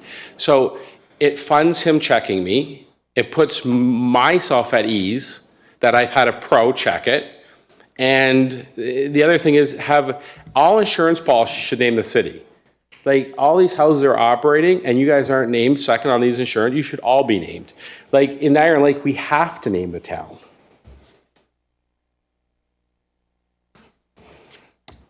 Like when you guys did the roundtable, I talked to some of your planners, I think more via email. I was really busy. My wife was ill at the time, so I couldn't give you any of my time. But there's resources out there. Mike Adams, he owns a big management company in Niagara Falls. I don't hire him to do my properties, but he's an intelligent guy. He knows the industry. Maybe at this stage that you've got to the roundtable and you've got a general basis of where you're going, maybe bring in a few guys and sit down and just fine tune the end. And you have to sit with people who can see both ends of the issue. I see the end of the neighbors mad and there's no parking, and I see the end of enforce the local bylaw because they're there, and then I see the need for it in this town if you want to have tourism. So I can see both, but there's a cost of doing business, and you guys should start getting your pay for it. Probably gonna get jumped when I leave, but Thank you very much, Mr. Chairman. okay, thank you. Thank you. Any other comments or questions? Seeing none, I'd like to thank you myself. That was very professionally delivered and very well balanced. You are a wealth of knowledge, and thank you very much for stepping forward. Thanks for having me. I'd like to bring Scott Boisbart. I apologize for not pronouncing that correctly. I don't think anybody ever gets to that. Actually, that fee is $237 per year from Hopefield. Just to let you know, that Airbnb charges. Hi, my name is Scott Boisvert, and I do live at 3762 Northwood Drive in Niagara Falls, and I do have a cottage here on Beechwood, right down by the beach. So it's we love it, and we do spend a lot of time here. I just want to give you a little bit of history. I'm one of the members of the Niagara Falls Airbnb Association. Out of necessity, we have organized close to 400 hosts in Niagara Falls to give us a united voice that has created a successful, well-funded appeal to the LPAT. We have retained Sullivan Planning and Daniel and Partners to assist us with this appeal. The Ontario Chamber of Commerce wrote an article in 2015 entitled Harnessing the Power of the Sharing Economy. They wrote, despite the many challenges that the sharing economy presents regulators, its growth should be viewed as an opportunity. The jurisdictions that are building regulatory and taxation frameworks that protect the public interest while supporting innovation will be more likely to incubate the new technologies that will drive economic growth in the future. By adopting smart, adaptive regulatory responses to the growth of the sharing economy, Ontario and Canada have the ability to act as first movers in the sharing economy space. And in doing so, we'll be positioned to harness its economic potential. And I just want to say, first and foremost, that you guys here at Fort Erie have definitely taken this on, and you guys are really doing that because the way you guys have come out with these, your proposals, it's embracing it.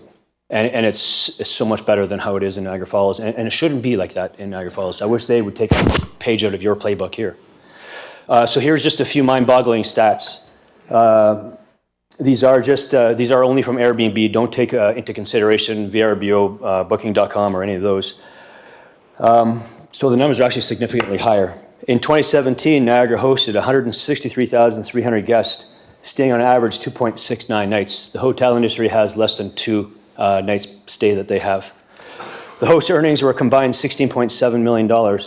Based on an economic impact study in San Francisco, the average spent per day was $189 US. Even if we did 189 Canadian per night, which is quite realistic, the total spent by our guests would be over $83 million. 96% of hosts recommend local businesses. As Brian has alluded, we send all of our guests to the local businesses, and they are thriving because of it.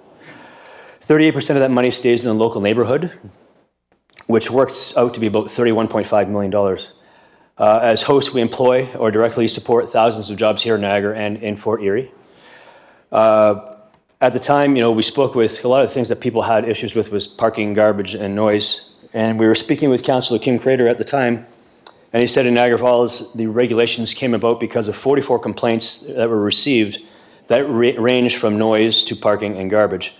Many of these complaints were based on a few properties that don't represent the majority. Even taking that into consideration, it works out to be 0.0001% of our successful days without complaints. Just to let that number sink in, with zero regulation, we've collectively brought into the community over $83 million, and we've only had a margin of error of 0.0001%. So that really actually says the successes that short-term rental hosts are doing. So again, I'm just here again to say thank you. The Fort Erie Council has truly recognized the positive economic impact that short-term accommodations provide the city of Fort Erie, and that you're embracing and harnessing the sharing economy. We want to be regulated and licensed. We want to be seen as good corporate citizens that give back to our community. In Niagara Falls, our association created a fundraising event that donated $34,000 in one night to Project Share's homeless shelter initiative. That being said, with the help of Sullivan Planning, we have a letter drafted to address some of our concerns. And I do believe that Mike Sullivan has sent you guys that letter. Would you guys like me to read over it, or are you guys? I'm sorry, sir? Okay. So basically, everything that Brian has said already regarding our concerns are essentially what Mike has brought up from Sullivan Planning. Some of the things that you guys have talked about that are really good is, education. Education is always a good approach to resolving matters, especially controversial ones. Education using a variety of forms as the town is proposing ultimately and hopefully results in good planning. We support the multiple formats and approaches proposed by this town to educate hosts and guests, and hope that the town is able to track each tool to monitor its effectiveness over the medium to long term. Licensing, we wish to applaud the town for the following ideas, which we view as creative, innovative, and progressive. We support the implementation of several components of the bylaw, including the following three. Supportive. So number one, appeals committee, where short-term hosts make application to use a dwelling they own for rental purposes. The town will, if they are denied, town appeals. This approach removes such matters from the political realm and presumably results in a much more balanced and neutral approach in hearing appeals. We liken this approach to the committee's adjustment and support this proposal. The demerit point system is very good. The only thing that's in question is maybe what constitutes 3 points or 5 points or 7 points. That is good. Property parking management plan. This is also a good idea and one that is being considered in Niagara Falls. This could include common host and host rules, which dictate what is expected of both parties. Implementing these through a property plan would be helpful to maintain consistency of operations. Sorry, I'm speaking fast. As parking is often a source of complaints for short-term accommodations, having a parking management plan is a positive tool for enforcement. If the property owner has a limit of 2 parking spaces, their license would limit them to this related occupancy. We recommend both of these plans be implemented through a development agreement, which would provide a single document for the town to negotiate with the licensee. So I won't go too much into, obviously, the concerns Brian has already addressed. Okay.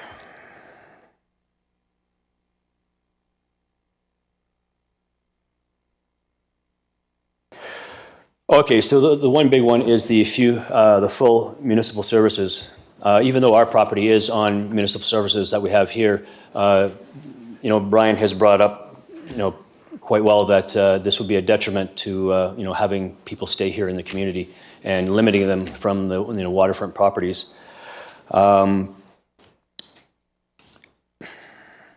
So limiting S-style licenses to urban properties only seems somewhat short-sighted and favors urban properties for no obvious reason. In this technological age, sustainable private servicing is available that would allow rural and agricultural short-term hosts to offer space for guests wishing such accommodations. Supporting the rural and agricultural rentals would support agritourism and even on-farm diversified uses. If an SDA host wishes to obtain a license for rural or agricultural property, the host would need to demonstrate that their services, waste and water, were adequate to accommodate peak loads. This would require a septic inspection, company to confirm both. If the property relies on a cistern for water, perhaps requiring a larger or a second cistern would be required. This would best be implemented using development agreement as mentioned earlier. The other one that we have an issue with is the time period for rental. 150 days a year basically is saying that for 58% of the time, you can't have people come here to help bring money into the economy. It makes zero sense to me, and we don't understand where that number even came from. We like to stay at the property as much as we possibly can because we love it here in Fort Erie. But it does seem initially short-sighted to say only 150 days per year. And it is very hard to enforce that because it's very easy to sort of show information in a particular way so it'll say, okay, yes, we've only rented it out for 150 days a year, but we're going to try to maintain, we just want to be able to do this in a good way so it doesn't require you guys to do, chasing people around and trying to find out where, has this person done 150 days? Is this person 152 days? It's just a lot of work on your part. Okay, last one.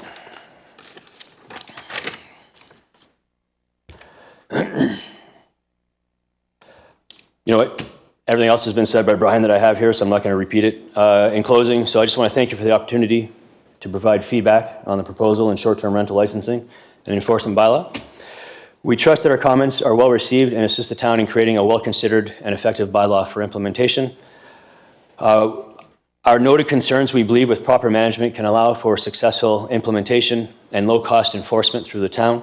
This includes urban and rural areas. With this submission, completed by their own verbal submissions, we reserve the right to appeal the town council's decision on this matter should it not be favorable to everybody. So, thank you so much. Thank you very much. And you kept it right at 10 minutes, so thank you. Yes! Are there any members of council that would like to ask questions, Your Worship? Yeah, thank you. Thank you very much, Mr. Weber. The notation on our addendum says that you're opposed to short-term rentals, but you're actually not. You're supportive of regulation of short-term rentals. Yes. And essentially most of the recommendations contained in this report. Yes, actually, most of the things that you guys are putting forward are excellent. Right, except for the ones that you've outlined that were provided to us in Mr. That's Solomon's correct. letter. So in terms of the recommendations in this notion of a demerit system, you support that because you believe it could weed out That's correct. unsatisfactory ownership hosts? Probably 80% of the complaints in Niagara Falls were based on a couple of properties. And McMillan Drive is one that's been cycled over and over and over and over again in the media. And these owners, we don't want them either. And by having this type of a system, we believe is actually a really good way to go. And so it's basically like a 3 strikes and you're out policy. So you keep messing up, well, now your license is now, you won't be able to get it again, right? And the great thing about Airbnb, and we've worked with a lot with their higher ups in Canada here, they want to be seen as helping with the municipality. You guys, Stella Kuzaviwenza, she's one of their community organizers with Airbnb Canada. And you know what? They are the biggest player on the market. And they're willing to come here and say, hey, if you guys want a $2 a night room tax, we can make that happen. You want 4%, we can make that happen. But it's communities like yourselves that are embracing this, they want to get behind you because this is a good thing. You guys are doing it right. If I might, Madam Chair, before we finalize what we're doing here, then I'm hearing both from you and Mr. Keenan that we should probably be having some dialogue with Airbnb and some of the other organizations that are platforms. Yes, sir. That way we would have an understanding of what an appropriate fee would be, whether it should be a dollar amount, a dollar amount and a percentage beyond a certain point, that type of thing. Yes, sir. Okay, thank you very much. You're welcome. And actually, if you need that, I can set up that meeting with council. So. As your answer, you might want to get Mr. Keenan to give you some advice. I was going to say, we can, if you have our contact info. So we work with these people, and we can put the connection between your planner, these people. If you want us there, great. If you don't want us there, we get it. But once you tell them that you're looking for a relationship, then you sit down and it's like anything, it's like a marriage. You know, you work out the details. But if Scott has the numbers, I have the numbers, we can get them for you. Probably don't want to compare it to a marriage. That's very helpful. Thank you very much, Mr. Boyd. You're welcome, sir. Thank you very much for your time. Don't leave yet, just in case somebody else would Oh, like sorry. to ask a question. No, seeing that. Thank you very much for your time. Really Thank you so appreciate much. it. You've been very helpful. Thank you. Okay, that moves us along to the first report of the evening, and that is PDS-34-2019, proposed bylaw to provide for the maintenance of property and land. Maintenance bylaw. Can I have a mover for that? Thank you, Your Worship. That report is now on the floor. Is there anybody that has any comments or questions? Councillor Dubineau? Yes, thank you, Madam Chair. And I know that this was postponed by myself. I had the opportunity to speak with Mr. Brady as well as Mr. Stevenson regarding some of the concerns I had, which were mentioned in the memo with amendments to deal with them. I want to thank Mr. Brady and Mr. Stevenson for taking those into account and the discussions that we had. It was very good discussions, and we came to an understanding of what the concerns were, particularly related to the drainage. So I'm hoping that council will see the wisdom in some of those changes, and that I don't know, procedurally, do we have to move the?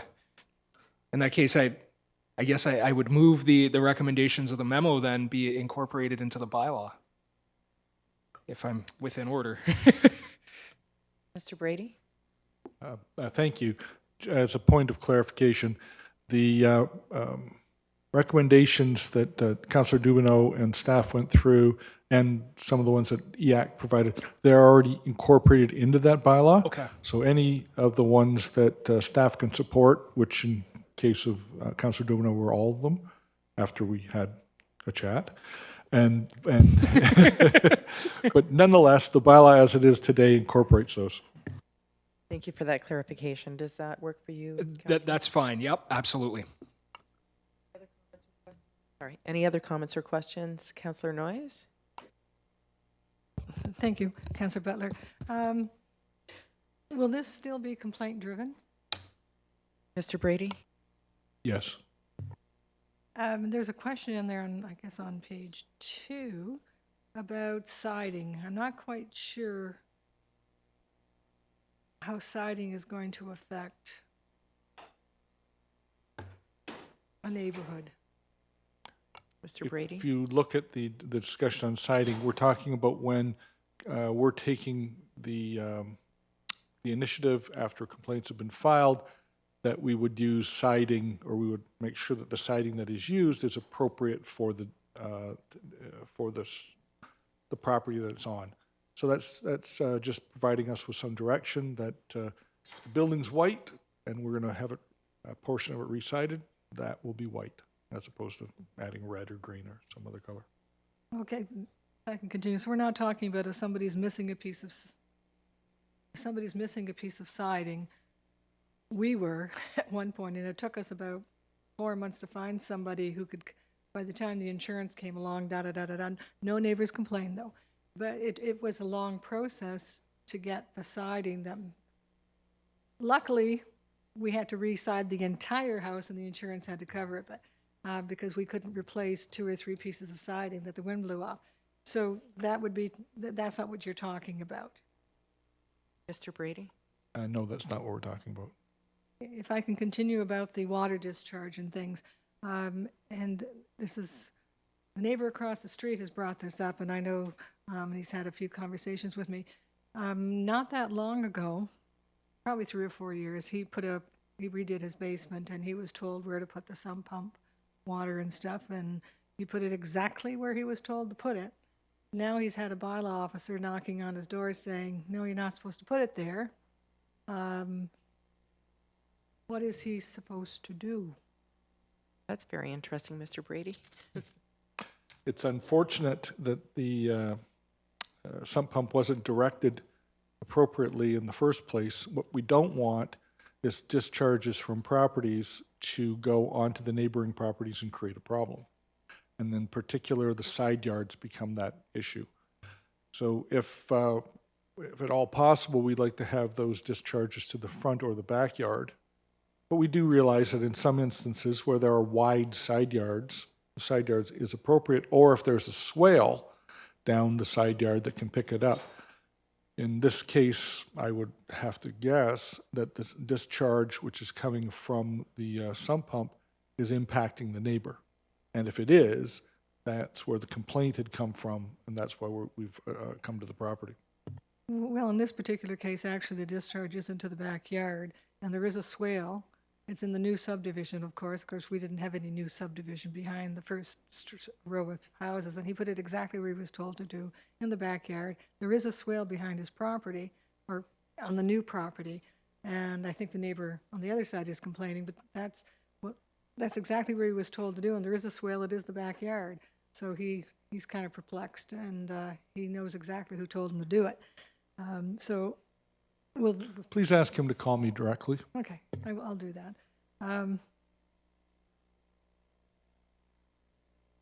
Just going through all my little notes here. In regards to, if I can continue, in regards to maintaining the ditches, like the grass and stuff in the ditches, and I can't really find my little notes on here. I didn't see a specific, is it more for urban areas and rural areas? For maintaining the ditches, like the grass and the noxious, like the ditches, basically. It's in there somewhere. When there Hang on, are, page 12. if there are plants that are in the ditches which are creating problems in terms of holding back the flow, then we want them to be removed because the ditches are there to remove water. So if they're not maintained properly enough to let that occur, then we, as bylaw, would become involved. But as long as they're operating correctly, I don't see what the issue would be. Well, I don't think it's so much the water passing through, it's the maintenance. And I'm not just talking about the rural, also even the urban areas. The ditches, I think, are town property, right? For the most part. The majority of them are. Okay. So I've seen some ditches that I would have trouble walking down and walking back up because they're quite steep. And I've had a few property owners saying, I've actually seen them put a rope on their lawnmower and lower it and pull it back, trying to maintain those sides. And I've had some people in the rural areas, there are so many trees and junk growing in their ditches because we haven't done the ditching, that there's no way on earth they could maintain that ditch. And according to this, I'm wondering if there's an expectation that they should. Mr. Brady? Don't believe there's any expectation that you should clear out the municipal ditch. I mean, with time and resources, the ditches will be cleaned by municipal forces. Okay. Well, I'm happy to hear that. Thank you. Any other comments or questions, Your Worship? Thank you, Madam Chair. Just before I get into the real questions, are Phragmites listed under the Weed Control Act? No, they're not. So should we be trying to control Phragmites? I think it would be very difficult for us to do. I know that Phragmites are a very vigilant weed in terms of being taken care of. But if council wants to have Phragmites added, that's fine, but that'll mean that if there's a complaint, someone will have to be removing Phragmites, and it's very difficult to do. Well, it's very difficult to do, but they're also very damaging, and they create a lot of problems. I only raised the question because it was brought to my attention yesterday that there may be Phragmites encroaching from one of the proposed subdivisions in our community that haven't developed yet, and these Phragmites are growing now into the neighbors' properties and starting to spread. Creates a problem for the property owner, but it's something that seems to me we need to take control of. So we do require people to remove noxious weeds. Yes, we do. All right, perhaps we'll deal with that on another occasion. But to get to the questions that Councillor Dubenau had raised, I'm looking at the draft, what I think is the draft bylaw, and I don't see a paragraph 7.9, which is referred to in the memo, which relates to the discharge of water. So it's not actually included in the draft. I would think that we should make sure that it is included in the draft, and I would think that paragraph 7.9 and also paragraph 12.8, I think it is, it relates to the appeals, those should be specifically referenced, and I think there should be an amendment to include those. And I'll let Councillor Dubenau do that, Madam Chair. I wanted to ask some questions with respect to some other areas that are referred to that EAC had requested, and there's some items that I believe staff does support, and then there are some that they don't. So of the 5, I guess 6 items that EAC raised, I'd like to move that we include the ones that staff supports to begin with. And that would be an amendment to paragraph 2.17D, which relates to vernal pools. But I want to confirm that Mr. Brady is agreeable to that. Mr. Brady? And I'm looking at page 2 of the memo. Mr. Stevenson, how are you? Hey. Pools were included in the bylaw. Okay, so since you're here, if I might, Madam Chair, but the draft that we've got attached to our report doesn't have paragraph 7.9 or 12.8. Well, I've got on page 10, should be on page 10. You're on page 10? Yes. Of the bylaw. Page 10 of the bylaw, Yes. which is page 13 of the package. Okay, so what was I looking at? I was looking at page...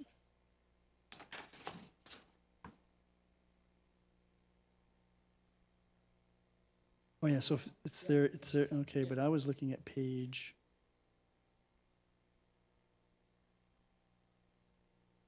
Maybe there's some problems with the numbering.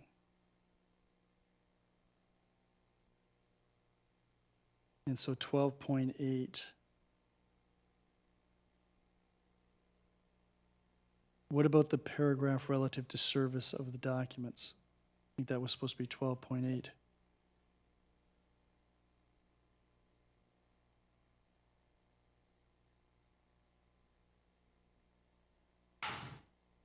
What about 12.8? 12.8? Sorry, 12.7. So is that covered there? It is, yes, Your Worship. Okay, so it, 4th line down, it states when an order is sent by electronic mail, it shall also be sent by regular paid mail. yeah, okay, so I was looking at page actually.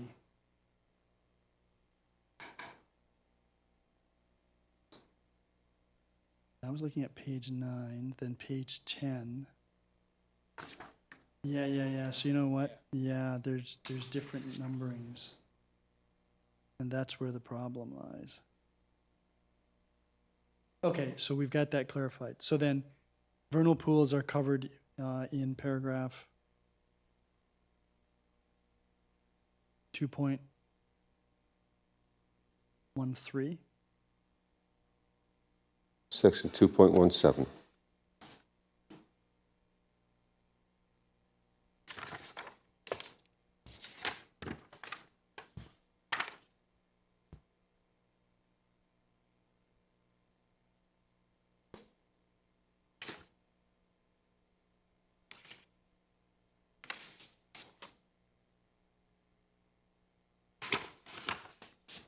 Which would be page 4.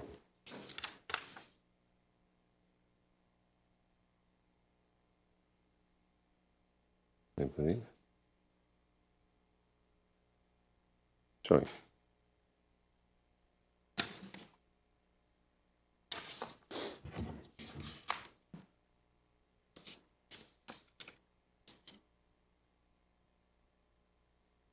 Sorry, 2.17 is on page 5, and it was subsection D.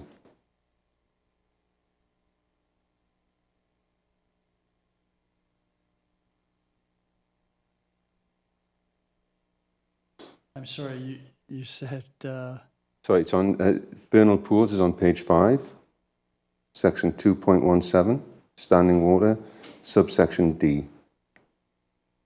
so I have 2.17, says turf grass. And it doesn't have On- A or a B On page 5? on page 5 of the report. No, of the bylaw. Of the bylaw, Yeah. yes. 2.16 is standing water, but it doesn't appear to have been altered. Yeah.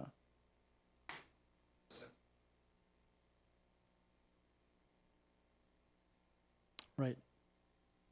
On a different page because of the numbering.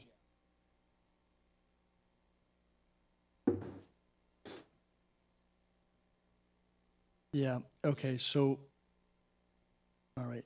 So the amendment with respect to vernal pools, staff supports, so I'll move that to be included in the event it's not, Madam Chair. That's great.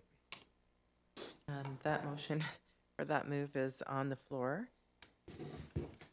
Can I get a seconder for that? Not a can.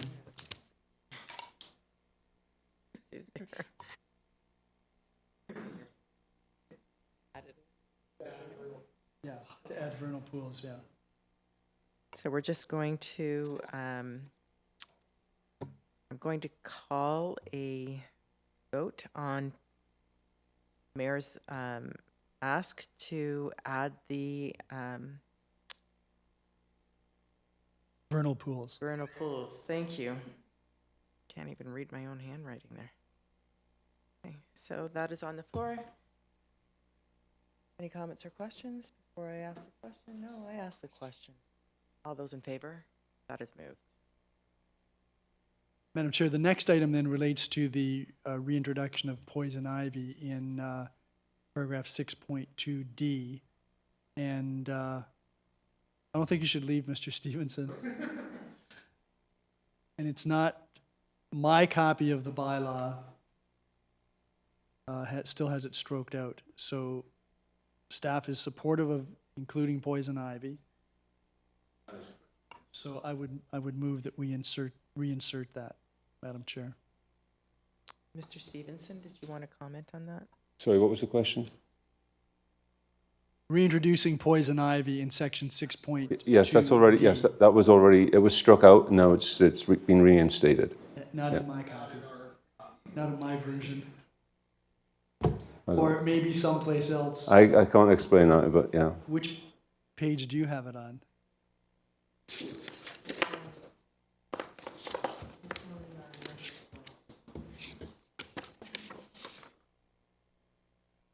It's page number 12 on your bottom right. Right. But it's crossed out. Oh.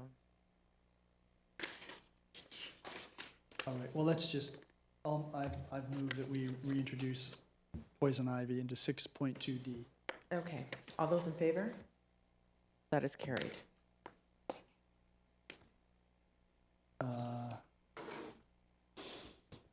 So if I could just ask Mr. Stevenson while he's here, Madam Chair. So staff doesn't,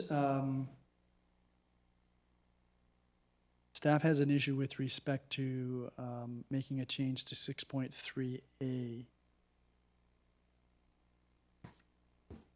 And could you explain that, Mr. Stevenson? That's in regards to the trees? Yes. I understand where IAC were coming from in regards to that, but I think sometimes situations change, and by agreeing to that, it would tie our hands in case there was something unforeseen which might come along which we couldn't react to because of the bylaw. Okay. So the items that EAC has requested and that staff does not support, I can let all of you know, Councillor Luberts has raised with me, and they relate to 2.13 L, 6.3A, and 7.1, which deals with standing water. And if I might, Madam Chair, ask Mr. Stevenson, the 7.1, EAC's position is standing water should not include the areas mentioned in that subparagraph. Staff doesn't agree with that. Is that correct? I think they're exempt. I think they're exempt from the bylaw. Our understanding is that they're allowed. Okay. In any event, I don't see that. I don't see 7.1 referred to in your memo. Okay. Thank you. Well, you're welcome, Your Worship. Councillor Dubnow, you wanted? Yeah, thank you, Madam Chair. I just wanted to mention again, too, with regard to a point that Councillor Noyes had brought up about the gentleman who there were issues related to sump discharge. One of the things that I brought up with staff regarding the drafting of the updates to this bylaw was an appeal process.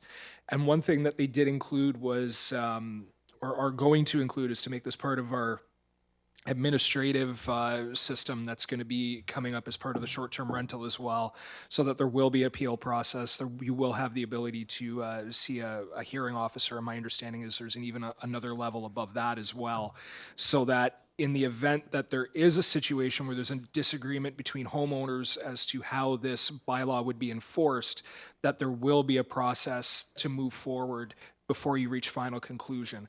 And to me, that was very important to include that. And I just wanted to point that out, and I really appreciate staff making the effort to include that. Thank you. And Councillor Noyes? Yes, I just wanted to ask actually the fire chief a question. In 9.0, it's talking about make sure that the street number or the house number is displayed in the urban areas. And I know, being a person who has to go visit people in urban areas, and if I can't find the display, I usually tell the family, I say, like, it was really hard for me to find your house because that shrub or whatever, or the odd place that they've decided to put the number. I'm wondering if the fire safety educators do that when they go and visit, to do like the fire inspections and the different safety inspections that you do. Do you ask about the street, the house number?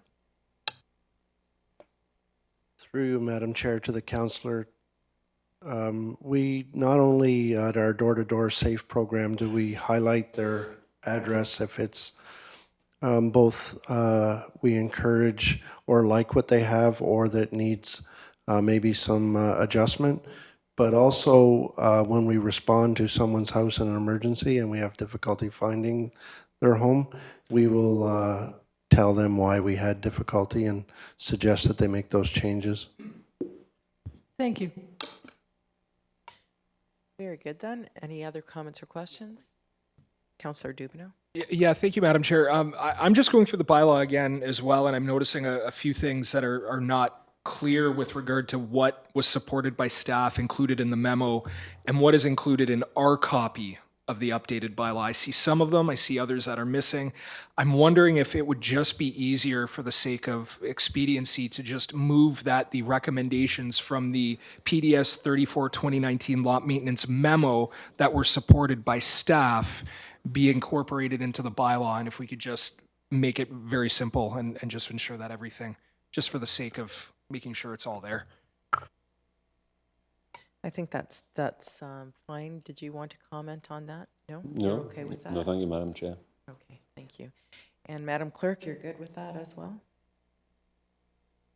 You're good to have the memo, the memo supported alongside with PDS 34 2019. It's the memo that was supported by staff. I'm sorry, I don't have a copy of the memo. Yeah, it's right below the report on the digital.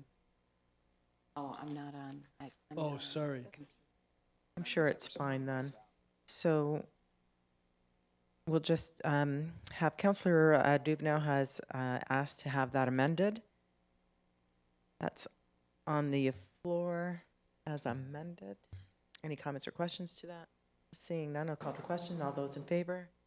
That is carried. So now the report with the amendment is on the floor, PDS 34, 2019. All those in favor? That motion is carried.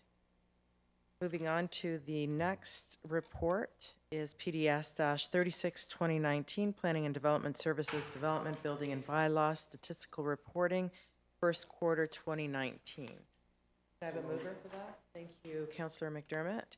That report is now on the floor. Any comments or questions? I have a question if nobody else does.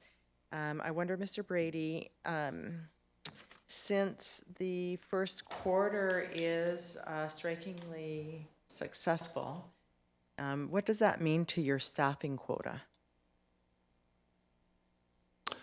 As the report identifies, the first quarter of 2019 is remarkably higher than we've had before, and it suggests that the rest of 2019 will follow. My staffing quota is, particularly in both building and in planning, are having a great deal of difficulty keeping up. And we're also having a great deal of difficulty actually finding people in the building because of the salary ranges that we have. So we're having significant issues both in terms of keeping up, and we're having significant issues in terms of finding staffing. In the planning department, we're also running at full to keep up, and we've brought somebody in to help on the back end of planning, but in the front end of planning, we can't keep up, and we're certainly very concerned that additional work is being directed to us, and we'll talk about, or you'll be talking about that later on this evening as you deal with the short-term rentals. Thank you, Mr. Brady. So in addition to that, then I noticed that, and I have had some comments that from the developers out in the marketplace that they would like to see more staff added to your department as well. How many staff and what can we do to help support your department? How many staff would you need? In my opinion, we need one additional person in the building department, and we need a junior person in the planning department.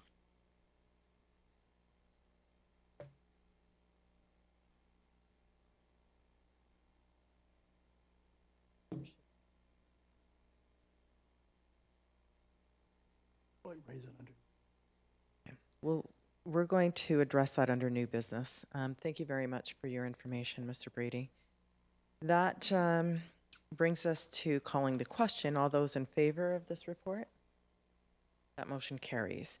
That brings us to PDS 37, 2019, Proposed Draft Plan of Subdivision and Amendment to Town of Fort Erie Zoning Bylaw 129-90.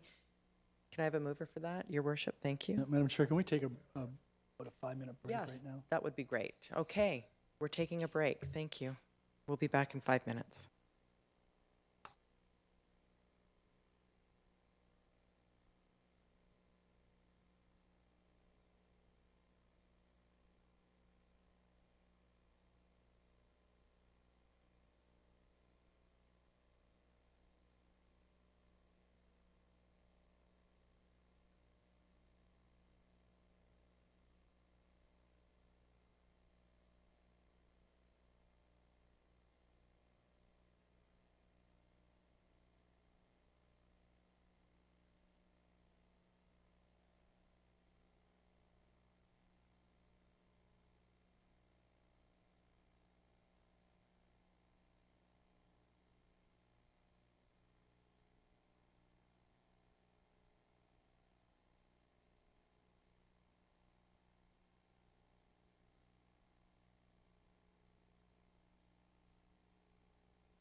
Bring this meeting back to session. Councillor Butler.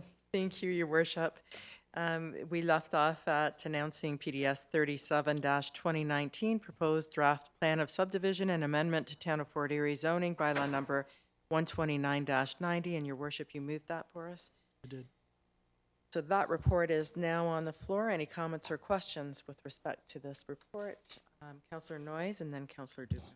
Thank you, Councillor Butler. I'm concerned about some of the concerns of the residents. I think that they spoke well. One of my concerns is the lack of sidewalks to the park.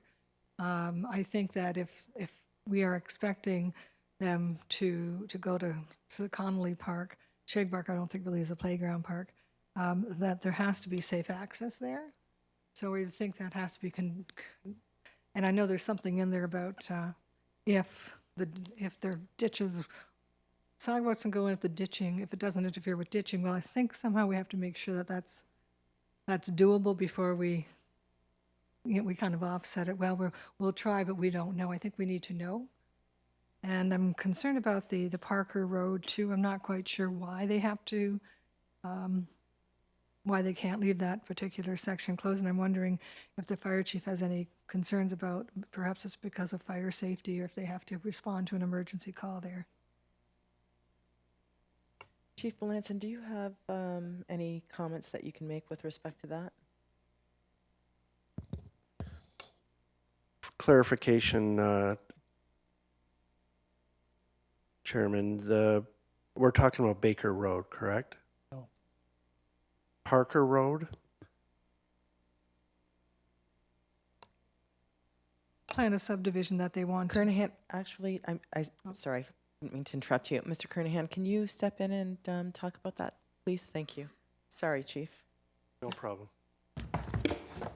Yeah, through you, Madam Chair, to Councillor Noyes, I think there's been quite a bit of confusion around what it is that's actually being asked of the developer when it comes to Parker Avenue.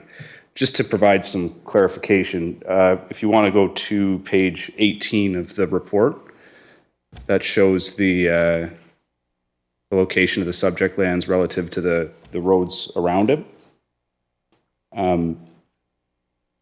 Parker Avenue currently terminates just a little bit east of the yellow outline on showing the subject lands.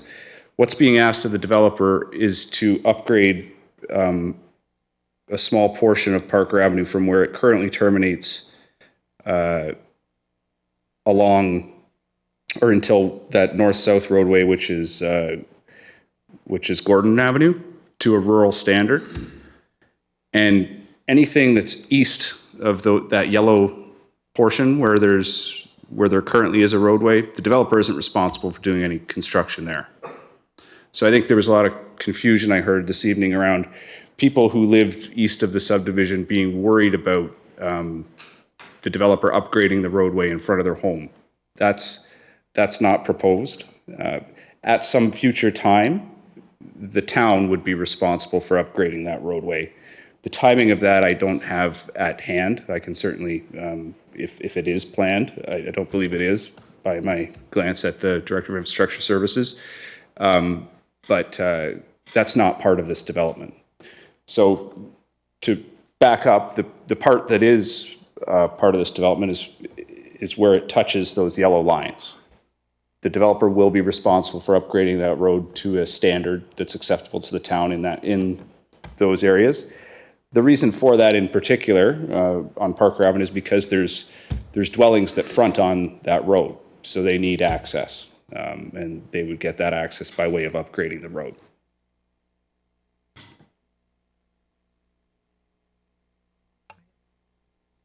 Thank you, and I'll make sure to clarify with that with the neighbors over the weekend. Thank you. Thank you, Madam Chair, and perhaps Mr. Kernahan can chime in on this, or you as well. There were some points raised by the residents who were speaking earlier. One of them was regarding park access, and I'm just wondering, I know that we have the Friendship Trail south of there. We're going to be extending Gordon down to Parker to facilitate access to the subdivision. We also have Wells Avenue in the area as well. Has there been any consideration given to perhaps creating either a path or opening the road allowance to facilitate access directly from the internal roads of the subdivision directly to the Friendship Trail to facilitate better access to the park to the east? Through you, Madam Chair, to Councillor Dubineau. As a matter of fact, there is a pedestrian connection to the Friendship Trail identified in our secondary plan within the Wells Avenue road allowance. Sorry, yeah, within the Wells Avenue road allowance. Perfect. That's very good. And if I may, Madam Chair, just another question. I know some of the residents had raised concerns about drainage, and my understanding is, regardless of whether you use a stormwater management facility or an oversized pipe, that the way stormwater is managed in a new subdivision is to ensure that the level of water that enters the system, be it the ditches, the lakes, whatever, is reduced to a level that would be the same after the subdivision is constructed as it was before the subdivision was constructed, to limit the amount of water and to limit the discharge to a manageable level. So I'm just wondering if you can perhaps clarify this to ensure that we're not going to see an overrun of water in the ditches in the area, or we're not going to see an overrun of water entering Lake Erie, and that we're putting the processes in place to ensure that those flows are limited. Yeah, through you, Madam Chair, to Councillor Dubineau. I don't need to clarify very much. You did a very good job of summarizing the post-development treated to pre-development levels. What I can tell you is that as part of this application, they included a very detailed functional servicing report that talks about how that's all going to work. Our development coordinator is currently reviewing that, and I have had discussion with him regarding what would need to be done at the receiving end along the Friendship Trail, and he's assured me, and it'll be reflected in the recommendation report, that the developer will be responsible for assessing that receiving body to ensure that it is capable of accepting the level of stormwater that leaves this subdivision. Excellent. Thank you very much. Thank you, Madam Chair. Your worship? Thank you, Madam Chair. Just to get back to a couple of points that were raised.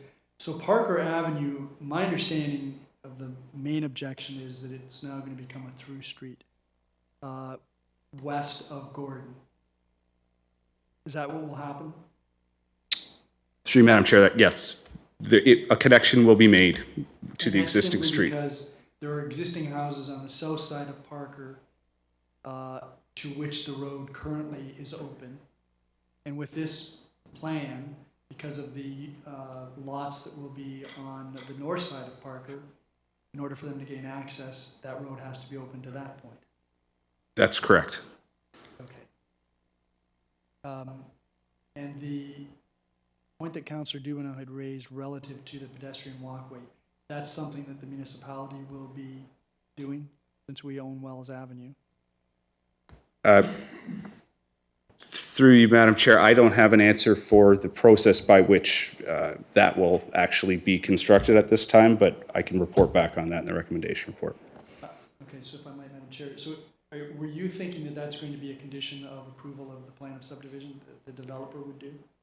Through you, Madam Chair, I hadn't put any thought to it until this evening, but I will. Okay, so let me help you along in your thought process. Is that not something that we could request the developer to do? Doesn't have to be much of a point of access. It would simply be a pedestrian walkway. We don't commonly request off-site work from developers, but there certainly is a negotiation point, and we will negotiate. Okay, thank you very much. And then the other point which was raised and which I have a great deal of concern about is the south side of Dominion Road, where the plan of subdivision is going to be located. To the west on Dominion Road, we have full urban cross-section on the south side of Dominion Road in terms of road construction with a sidewalk. Is there any reason why we wouldn't be requesting the same thing here? I understand that it's a regional road, but is there any reason why we couldn't be requesting the same type of thing here to provide an additional layer of safety and aesthetics, since as the report points out, this is the gateway into Ridgeway. Through you, Madam Chair, certainly we like our roads to be constructed, or roads in our community to be constructed to the highest level possible. And there's a lot of technical reasons and also design reasons why that should be developed to a urban standard. So, but given that it is a regional road, we don't have the capability to request it, but we can certainly see what we can do to work with the region to encourage them to request that of their roadway. If I might, Madam Chair, though, this is work that will be done by the developer. That is correct. So there'd be really no reason why our regional councillor wouldn't be supportive of this that I could think of, and I guess I'll find out soon enough. The last item, again, and it's an issue that was raised by a number of people, and that is the trees in this vicinity. The actual lot described as 3291 doesn't have a lot of trees on it that I recall. In fact, my recollection is that every year young ash trees would grow up, and then every year that field would be cut down and the ash trees would be cut. But further back, maybe along Parker Avenue, and particularly on the westerly portion of this plan of subdivision, there are some trees. What's the protocol with respect to identification of any trees of any significance on this parcel, these parcels? Through you, Madam Chair, that's typically done through a tree saving plan, which could be asked for as a draft plan condition. And I'm still awaiting the comments of the staff member who typically would request a study like that, just due to timing requirements. But I haven't heard back yet on that. But that is a way of investigating what trees are there and what ought to be saved. Thank you. Madam Chair, if I might, just one final question. So with respect to that aspect of this, I know for the Jetmar plan of subdivision, EAC was involved and did review I guess a plan of some sort from the developer. Is that something that EAC would be brought into in terms of this proposed plan of subdivision? Through Madam Chair, typically not. This plan of subdivision doesn't have any environmental conservation overlay on it, which is usually the trigger for their review. Typically, that's a staff level review that we would do. I would though support at least us identifying if there are any trees of significance on these parcels. Thank you very much, Madam Chair. You're welcome, Your Worship. Any other comments or concerns, questions? None? I'll call the question. All those in favor? That motion is carried. The next report on the list is PDS-38-2019, Proposed Zoning Bylaw Amendment for Jetmar Subdivision. Can I have a mover? Councillor Dubineau. That report is on the floor. Any comments or questions? Councillor Noyes? Thank you, Councillor Butler. I'm still concerned. I think I mentioned my concern when it first came to us about the front porch being so close to the front lot line, or I guess in this case, there's probably going to be a sidewalk there. This is the distance. That's it. That they're recommending, from 3 meters to this. I can't really support that. I know there was some comment about, it helps the people who are walking by talk to one another. Hey, if I'm sitting on my front porch, I don't want somebody this far away walking their dogs or, whatever. I think that's just way too close to the sidewalk. And I think this is the front porch back recommendation. And then if you look at to the back, how much smaller they want to put the rear lot setbacks, I think it's less, I don't have it in front of me right now, but less than 3 meters, I think. Well, no, from 5 meters. Anyway, altogether, they're trying to take out 5 meters front and back collectively. So in other words, move it closer to the sidewalk and make the rear yard smaller. So you're going to have a fairly large house on a very small piece of property. And I think they're just being too, I don't even know what the word is. I won't use the word greedy. They're trying to squeeze too much into one space. And to do that, that's why they require 0.5 meters to the front lot line. So I'm not going to support this the way it is. I think it's just The lots are too small, having the front porch that close to the lot line, I just can't support it. Thank you, Counselor. Any other counselors? Mr. Brady, did you want to speak to that point?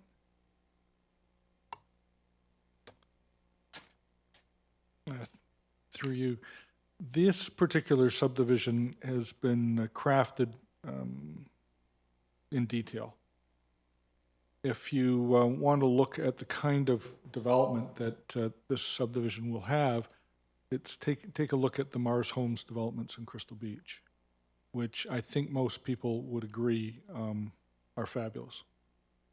So yes, there are, in some cases, not all of the porches, but in some cases they're quite close, and the backyards aren't that large. That's similar to what we have in that other subdivision in Crystal Beach. So we believe that this subdivision, when it's built out, will also have that same kind of characteristic as the subdivision that everyone is raving about in Crystal Beach. Your Worship. Yeah, so I have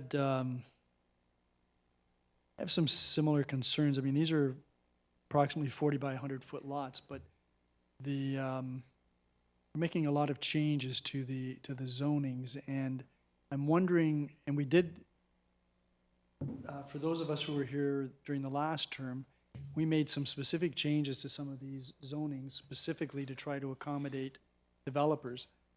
And now we've made the changes, and now the developers keep asking us to further modify the changes that we approved. So my question, Madam Chair, to Mr. Brady, I guess, would be, why would we have gone through the exercise of establishing requirements for specific zonings to at least have some understanding of what we were going to be approving, only to have every new development that comes forward request a number, and in this case, many modifications? Mr. Brady? Certainly, we did make changes to the zoning to provide for a form of housing that we thought was appropriate. Each subdivision needs to take a look at at the spatial entity that it is. This is an old subdivision that's been sitting around for a long time, and now it's going to actually, if this is approved tonight, move forward in terms of bringing this online. I think it's important when we're trying to retrofit old subdivisions that were given approval a long time ago into our newer standards that we have to have some flexibility. And in this case, I think the flexibility is warranted. This isn't a green field kind of condition. This is, we're trying to make the best of a subdivision that simply didn't work. And so now with the new developer and with the new zoning that we'll be putting in place, we believe it will work. And I appreciate that. And looking at the report, and I noticed the expectations of the provincial government are that there would be 50 residents or jobs per hectare. And this particular plan actually provides for 37. So it's actually quite a bit less than what the provincial government is expecting. And that's the problem that municipalities are faced with, where we have a provincial government that establishes province-wide requirements for building. And that's great if you're in a big city, that's wonderful. If you're in a smaller town, that's not necessarily what many of the residents want. And it is a point of frustration, because not only does this not meet the growth plan requirements, it means we're going to have to find someplace else in Fort Erie where the growth plan requirements will be exceeded so that we can average them out. So I have a lot of sympathy for what Councillor Noyes is saying, and I really don't think it's necessary to increase the maximum lot coverage from 50% to 62%, because that's antithetical to our efforts to try to have affordable housing in this town. We keep having smaller lots, bigger houses, and it doesn't make any sense if you're concerned about housing being affordable to young people or to people who are trying to downsize. That doesn't help us at all. So I'm in a bit of a conundrum here, Madam Chair, as to whether I should approve this or not approve this. And I know the caution that we're given by staff. We're not thinking about supporting this to try to, or to consider deferring it. I don't know if anyone else has any comments. I'm, as I said, in a conundrum. Thank you, Your Worship. Councillor Dubinow? Thank you, Madam Chair. Just with regard to the change to distance from the front lot line to a porch. Now, I'm wondering if through you, perhaps staff can clarify this. My understanding is the lot line is not the road, and that you would still have space between the actual curb of the road. That would be, there'd be a sidewalk. You'd have some grass for municipal services to run under, your water shut off, your sewer clean out and other things. Then you would have your lot line where your property starts, and that's where the count to a front porch would start, so that you wouldn't necessarily have a porch that close to the road, but rather it would just be that close to your lot line, and you'd still have green space, sidewalk, other things before you reach the road. And I'm just wondering if through you, if perhaps staff could clarify that, just to fill in the details. Perhaps maybe there's some confusion about that. Mr. Brady, can you speak to that? Certainly. In a typical urban cross-section, you'll have your road, then you'll have a margin, which is a landscape strip. You'll have a sidewalk if there's to be a sidewalk. And then there's about, depending upon the exact design, there's about the same amount of space on the other side of the sidewalk as comparable to the strip that's out between the sidewalk and the road. It varies, but that's the idea. So you're right, there will be more green space between there, not of which all will be owned by the homeowner, but from a normal operations point of view, it will look like it's their front lawn because they'll be cutting it and it will be incorporated into it. Thank you very much, Madam Chair. You're welcome. Any other comments or questions? Councillor Noyes? Just for further clarification on the last few questions, and I'm aware that that there's more than just the 0.5, but I'm making an assumption, perhaps I'm wrong, is that the sidewalks are usually put to the lot line, like to the property line. Like Mr. Brady? I don't believe they are, and I don't believe it'll be the case in this particular subdivision, but it's not typical for the sidewalk to be at the lot line. Okay, thank you. You're welcome. Your Worship? Yeah, so Madam Chair, I wonder if we could, looking at page 21 of our package here, which is Appendix 3, which outlines the various zonings. Some of these have, going back and forth in the report to figure out which modifications we made to which. Where is it that, I wonder if we could have staff advise us which of these zonings will have the reduced setback for the front yard porches? Mr. Kernahan?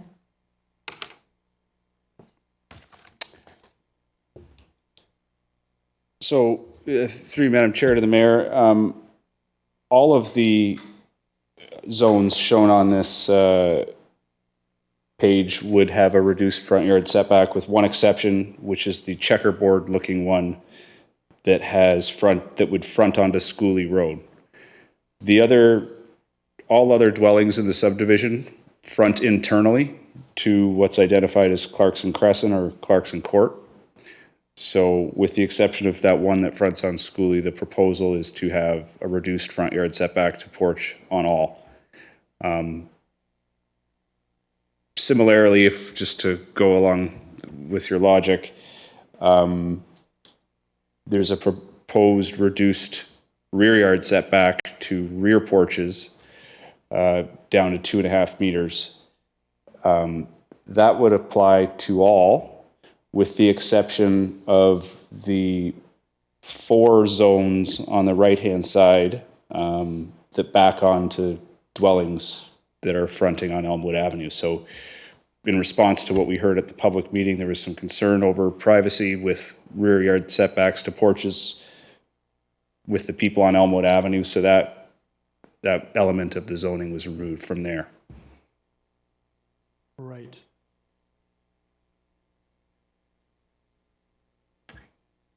Also, the proposed increase in dwelling height was removed from those 4 zones that back onto Elmwood Avenue. So the houses wouldn't overpower the residences on. That's the idea, is to reduce the impact at the interface there. Thank you, Madam Chair. Thank you, Your Worship. Any other comments or questions? Seeing none, I'll call the question. All those in favor? All those opposed? I get to vote in favor, or leave it to me. I'm going to vote in favor of that development. That brings us to PDS 39-2019. Wait, did I skip?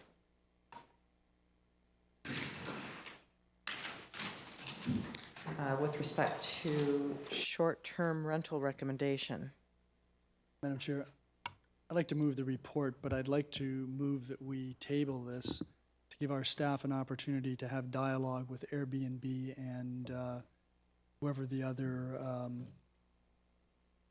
providers are, so that we can better understand exactly how much we should be charging with respect to the fee. I'm going to move that we table this until the July committee meeting, which would be July 8th. Okay, that has been moved, and does anybody have any comments with respect to the timing of this report? Seeing none, I'll call the question. All those in favor of tabling it? Carried. All those, I'm sorry, all those in favor of? Yeah, Yeah, okay, yeah. and all those opposed to tabling it? You're opposed to tabling this? Okay. Okay, so I still have the floor, Madam Chair? Yes, you do. So I like what I heard from Mr. Keenan and Mr. Boisvert. I like the information that was provided by Sullivan Plan.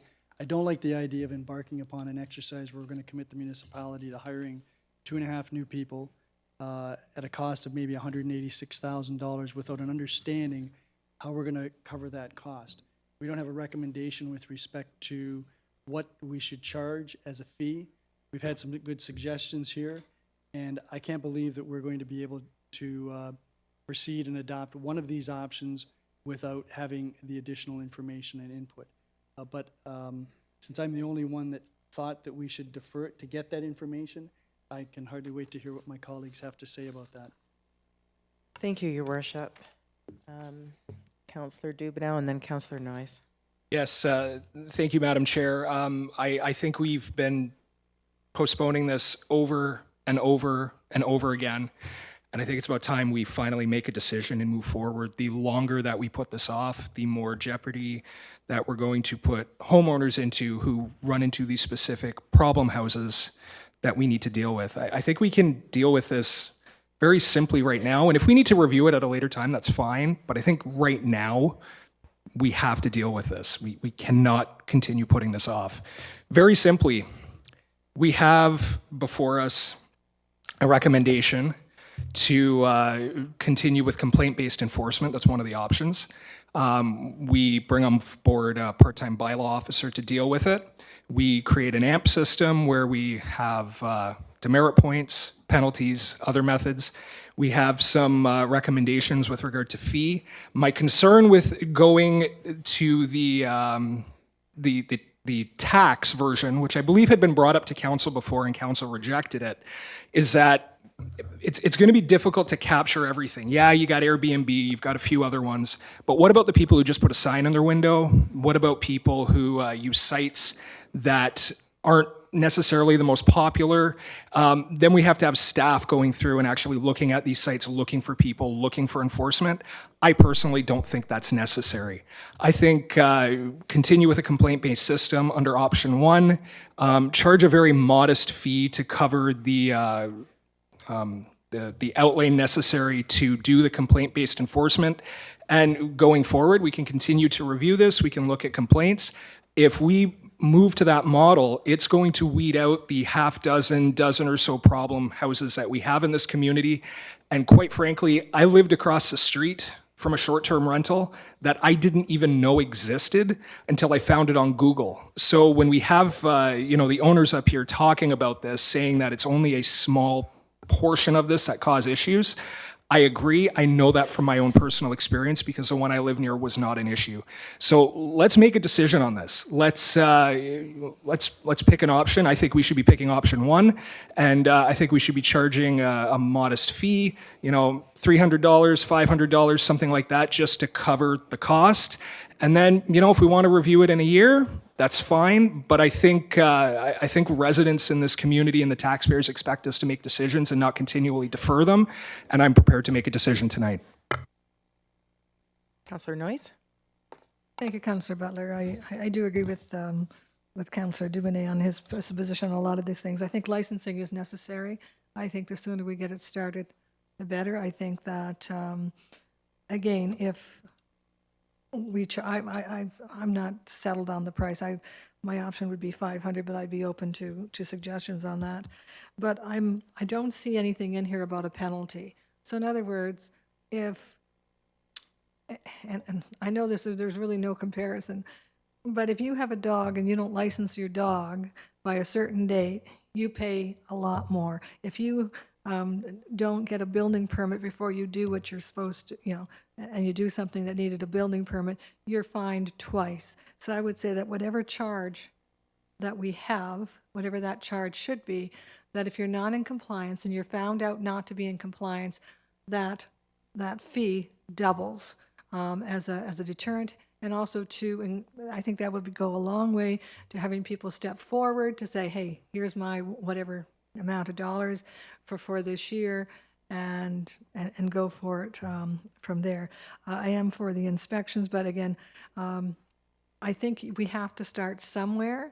And again, I think somebody brought up many weeks ago about Airbnb and how they collect money and everything else. I think this has been on the agenda for some time. I think the individuals who have come forward tonight could have come forward before tonight. And again, I think this is our first attempt at it. It can be for a trial period to be reviewed in 12 months or whatever the time period is. And then in that time period, we can look at perhaps another way and another fee structure or whatever if what we're doing isn't working. Thank you. Councillor McDermott? Yes, I tend to agree with both Councillor Noyes and Councillor Duvenel. I think that, we've had this here for some time. It's not like we haven't heard pretty much everybody. In fact, we went an extra round with people on both sides of the issue. And I would also agree that since it is going to be probably volunteer and in the amount that they're paying, I agree with Councillor Noyes that if you don't pony up and you get caught, that you should pay double. It's just avoiding the obvious. So I'll be supporting option 1 with maybe some adjustments to the price and the penalty.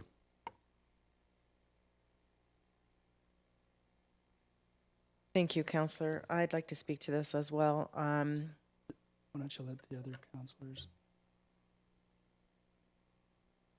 Yeah, no, you can Councillor Duvenel.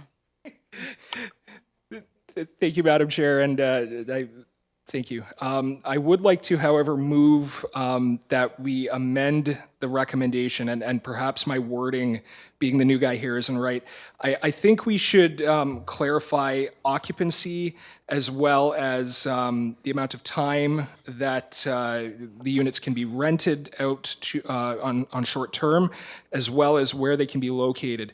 So I'd like to move the following, that occupancy be limited to 2 adults per bedroom as long as it meets the requirements of the Ontario Fire Code. I'd like to remove the requirement that they be located on municipal that they need to be located on municipal services. And I'd also like to move that we hold on here, I have it written down. And that we remove the 150-day requirement. Okay. I can break them down individually if that's easier for you.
Okay, so we're going to handle this first portion with respect to making some changes to the acceptance of this report.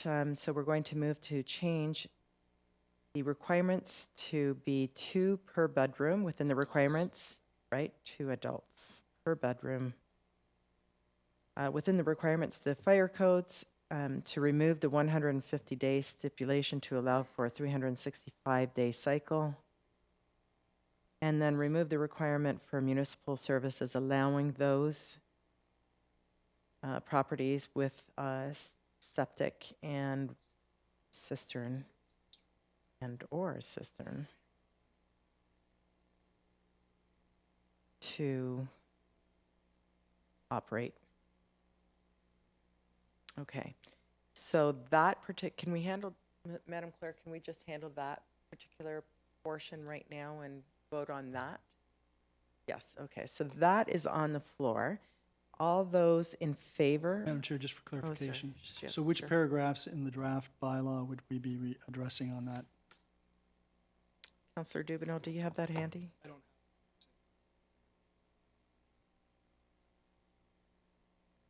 Well, we've got a draft bylaw. I wonder if maybe staff can direct us there. Ms. Dolch, would you be able to help us out with that?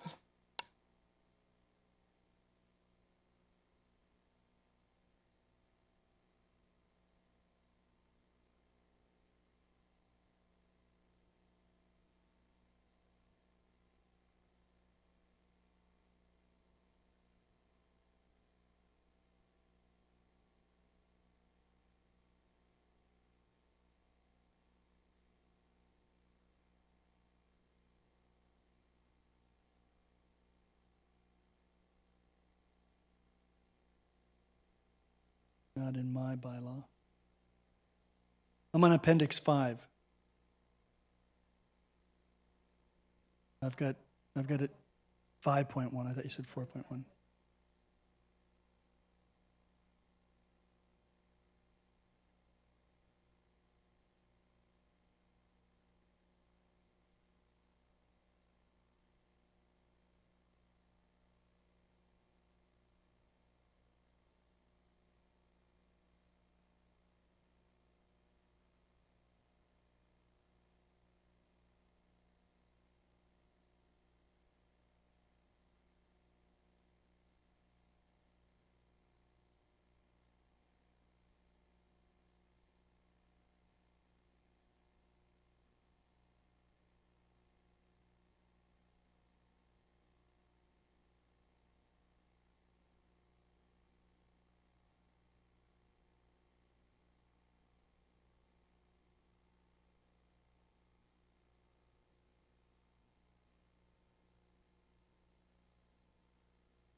Okay, so the change then becomes to 5.12, the move to 2 adults per bedroom within the required fire code, and then 5.1 of the regulations to remove the 150 days to 365-day cycle, and then 5.13, addition of both private and municipal services.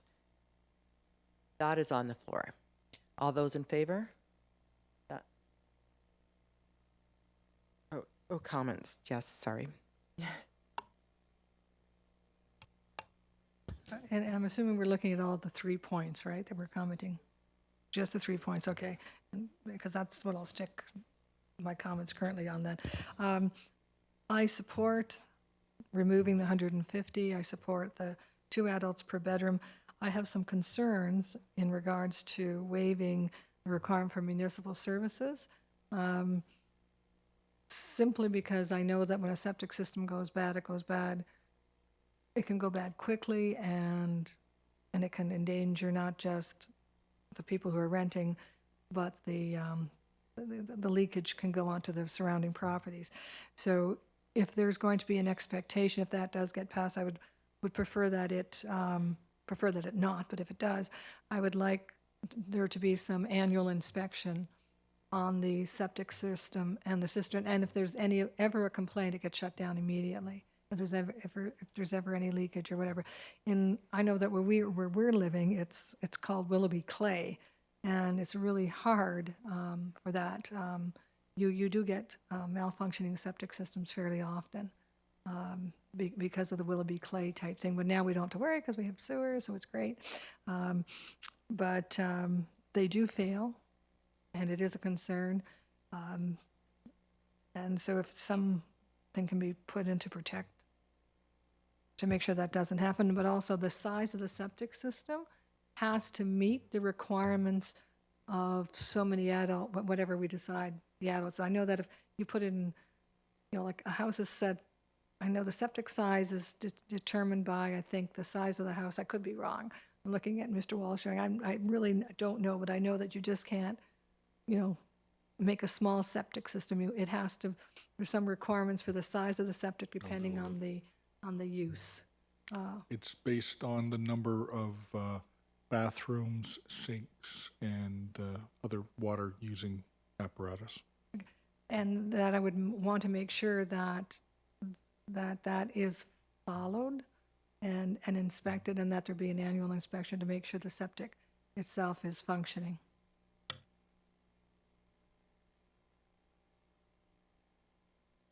Sounds like an amendment to the amendment.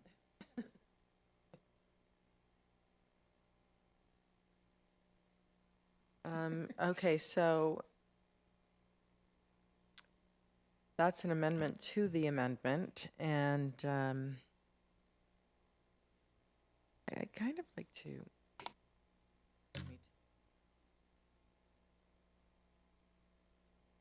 Separate them.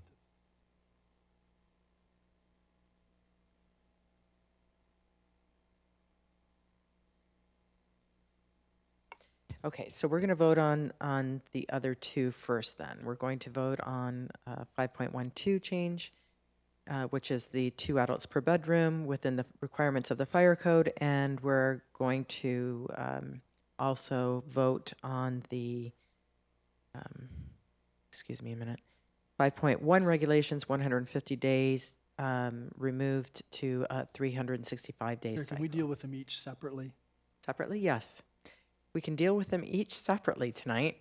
We're going to deal with 5.12 first, with the 2 adults per bedroom within the required fire code. All those in favor? I have a question. Oh, you have a question? Yeah. Okay. My question is, how are we ever going to enforce that? And then the fire chief has his hand up. I guess he's got a solution. Chief? Through you, Madam Chair, I don't have a way to enforce it, but I don't think that we should limit ourselves to the fire code. I think that we should put the building code in there also. The fire code tells us how to test, maintain, etc. It's the building code that says when you must have certain pieces of fire prevention equipment, et cetera.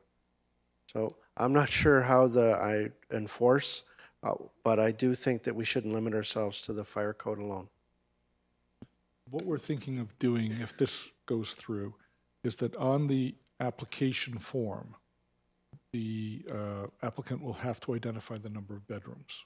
And those number of bedrooms will have to be those which are both the fire code and the building code would accept, not in the basement with no window bedrooms, et cetera. So the number of bedrooms would be established. Let's say it's 4, and then therefore for that particular, the occupancy would be 8 adults. That would be identified on the application. So if we get a complaint that there's 42 adults there, and we send out a bylaw enforcement officer, they find out that there's more than 8, that's an infraction, and we'll carry on. Thank you, Mr. Brady. So would you like to make that amendment? Yeah, I would like to, per Chief Melanson's recommendation, to not limit ourselves to just the fire code, but the building code as well. Okay, so that motion, did you want to comment any further? That motion is on the floor. 5.12, 2 adults per bedroom within the requirements, to the fire and building codes. All those in favor? That is carried. The next one is 5.1 regulations to remove 150-day stipulation to make it a 365-day cycle. Any comments or questions? Seeing none, I'll call the question. All those in favor? That is carried. The next one is to remove the requirements for the septic and, for municipal services. And that would be 5.13 to read as both private and municipal services. Any comments or questions? Councillor Dubineau? Yeah, thank you, Madam Chair. I understand where Councillor Noyes is coming from. I have similar concerns. The only concern I have with getting into yearly inspections is the cost to do that, and it be an unfair burden to those on private services relative to those who are on municipal services. And when we look at how long we've had people renting properties within our community for vacation rentals and other such things, this isn't anything new. This is something that's been going on well before I was ever born, particularly in Crystal Beach and along the lake. And a lot of the properties along the lake are on private services, and we've dealt with them as those issues have come up. So I'm not sure it's necessary now to go and change all of that when this has already been happening, and we've dealt with them as they come up, and we've on a case-by-case basis. So to that end, I think it's not in the interest of the short-term rental owners in our community to limit them to just municipal services. I understand where Councillor Noyes is coming from, but I think we're overreaching and going a bit too far if we get into requirements for yearly inspections just for one subset. Let's just remove that requirement and deal with them as they come up. Walsh, I'd like to ask you then, how many years should a septic bed be inspected? I Googled it, it said every 3 years, so I'm just waiting for a confirmation. I'm sorry, I don't have that information. We don't deal with septics. The region is responsible for septic inspections. I'm not sure what their guidelines are. Okay, thank you. At the Mr. present Brady? time, any consideration of a problem with the septic system would be by complaint to the region. And if the regional inspector has a complaint that a system smells or a system is not operating properly, they will then go out and do an inspection. Councillor Noyes?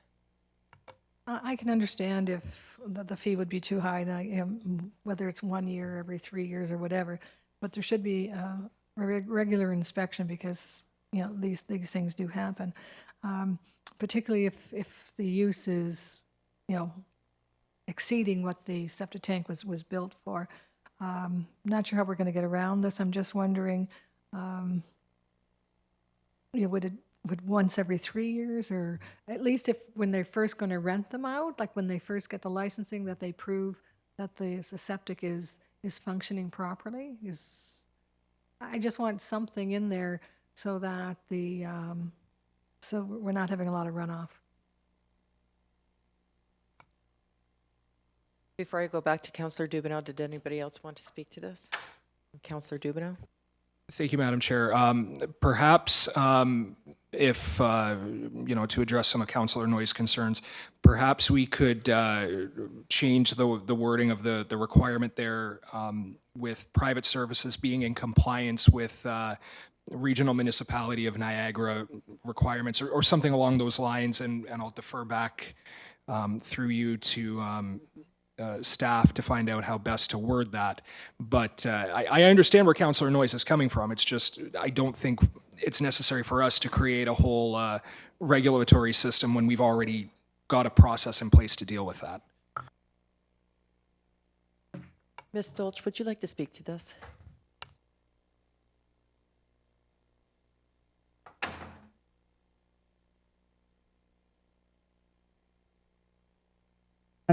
Under section 4.4, which is the application process, that there's been acknowledgement from the region of Niagara. And it's similar to acknowledgement by the region of Niagara that there is a functioning septic system on the property at hand. If they do require to do an inspection of the property to get that, they will be charged the $400 fee that the region charges. But it depends how old it is. If they have current information at hand, they will provide that and let them know. But if they do have to inspect, they will. Thank you, Ms. Dolch. So perhaps we can have that read then 5.1.3, both private and municipal services, and then for the private services to... What I would suggest is adding to section 4.4, which is every application for a new short-term rental license or renewal shall include an acknowledgement that acknowledgement by the region of Niagara that the dwelling has a functioning septic and cistern system or well system. So, Madam Clerk, then, if I were to read it as 5.1.3, both private and municipal services, with reference to 4.4, with every application process and acknowledgement from the region of Niagara for a functioning septic system, would that be good? That the dwellings. Okay, that is on the floor. Any comments to that? Your Worship? Okay, so that's going to end up with somebody having to pay a fee because the region's not going to say no problem unless it was just recently installed. So then the question is this an application every year? So a one-time application.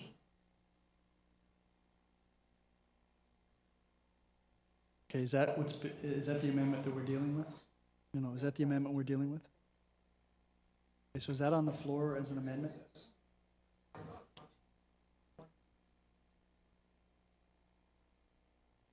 Well, then that would be through enforcement. That would be something dealt with through enforcement.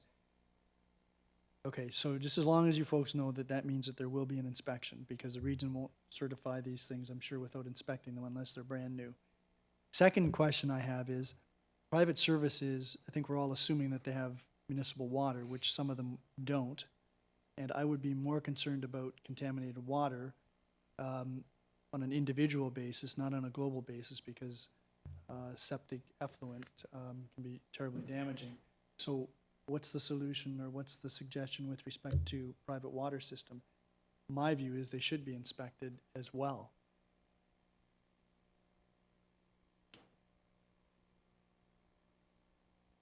This is why we should have waited and worked through all of these issues because there are a lot more issues at hand than we bargained for. It would be really nice to be able to sit down and hash these points out as opposed to rushing through this tonight and bringing it back in July.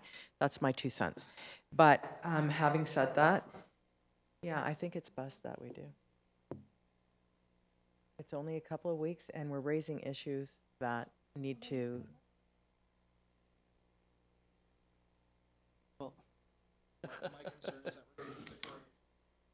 No, we won't. We'll have a final say on July. Yeah, but I think at this point, I think what we need to do is really take a look at all of these because these are things that weren't even in the report.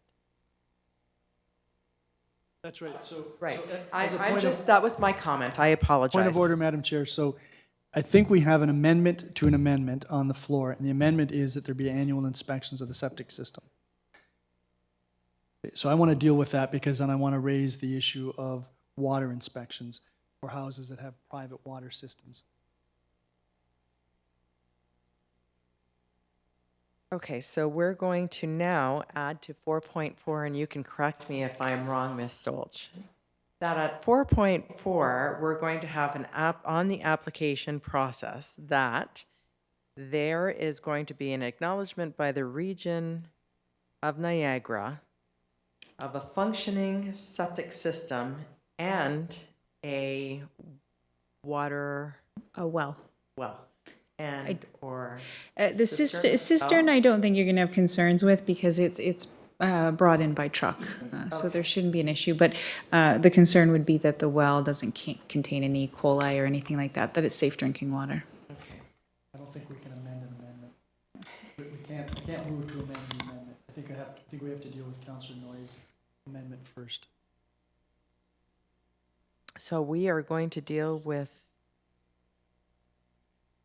first the septic, and that is on the floor as 4.4 application process with the acknowledgement from the Niagara region with respect to a functioning septic system. All those in favor? Just one time. Okay. Yeah, initial inspection. One time. One time. All those in favor? Motion carried. Well, all those against? Okay. Motion carries 4. And that brings us to the next amendment, which is the mayor's. And would you like to read it, or would you like me to just go ahead and say, as part of 4.4 of the application process, that the region of Niagara, there must be an acknowledgement from the region of Niagara with respect to a safe well. Yeah, I'm not sure if the region does that. I think as long as there's a certificate of proof that the water is. The region does do some testing. You can bring your water testing samples to the region. Okay, so that would be it then. And that, I mean, I don't think that should be done once. I think that should be done every year. On an annual basis. I believe so. Okay. So I'm just going to read it, and then I'll ask for comments afterwards. That on the application portion of 4.4, that there is a certificate of proof that the well water is safe and that be done on an annual basis. That is on the floor. Any comments? Councillor McDermott? What are we doing municipally with regards to these places that have private service delivery? I mean, they have it every year. Don? System? So what are we doing about that presently? Do we do any inspections? Okay, Your Worship. I'm just, you know, I know that they check septics when you sell a home. I got that, and they have a home inspector come out. And I know it's quite costly, so I mean, it's going to go over really big, I'm sure. Okay, but if we're not even checking that like municipally, that's correct, right? I believe so, Thank you. Councillor. Ms. Dolch, did you want to comment? Through you to the counselor, in terms of cisterns, we don't check. They're just trucked in water into the tanks. In terms of well water, obviously we don't check, nor do the region. Obviously, if they have concern over an area, I know. Sometimes they're flagged if there's an area where there's well water testing, because residents will go in to test their well water at the regional facility to make sure that they're drinking safe water as well. It's not just for renters, it's for their own personal safety. And so if the region does see an area that's of concern, they will kind of monitor that area to make sure. Some people have to put in major cleaning systems into their basements or into their houses that provides ultraviolet rays to help dissipate that E. coli or any other contaminant in that well water. But those are the things that usually residents do on their own. But if you needed to request that annually, that's something they could bring in their water to be tested. Thank you, Ms. Dolch. Okay, no further comments? Then I'll call the question. All those in favor? All those opposed? That motion carries.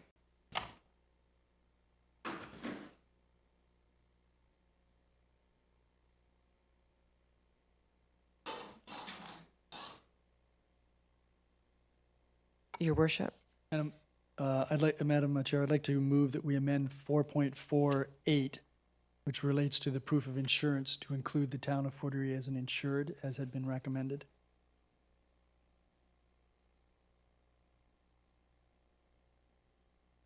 Okay, that motion is on the floor. Any comments or questions to that motion?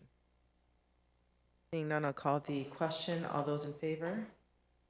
That carries.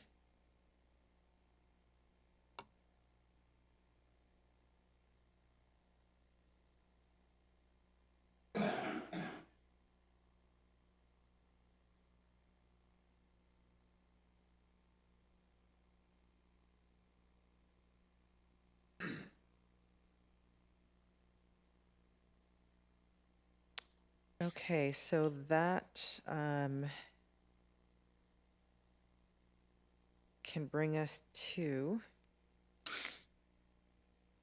the first that. All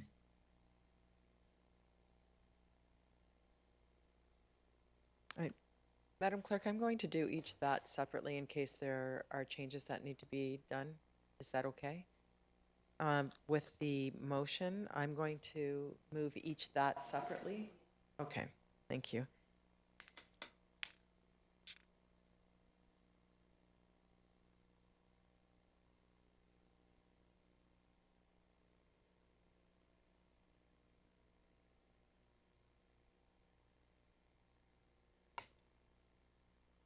All right. So we are going to move the first that, and that is council approves the short-term rental option number in report number PDS 39-2019 as the preferred direction for addressing short-term rentals, and directs staff to bring forward the amending licensing bylaw. So option 1 is $180 annual license fee.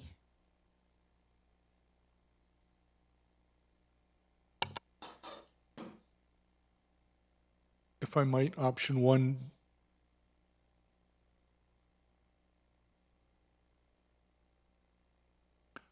Mr. Brady? Option 1 deals with the system that you'd like in place. There's 2 choices. Option 1 deals with what I'll refer to as the bare bones system, and option 2 is the much more expensive system.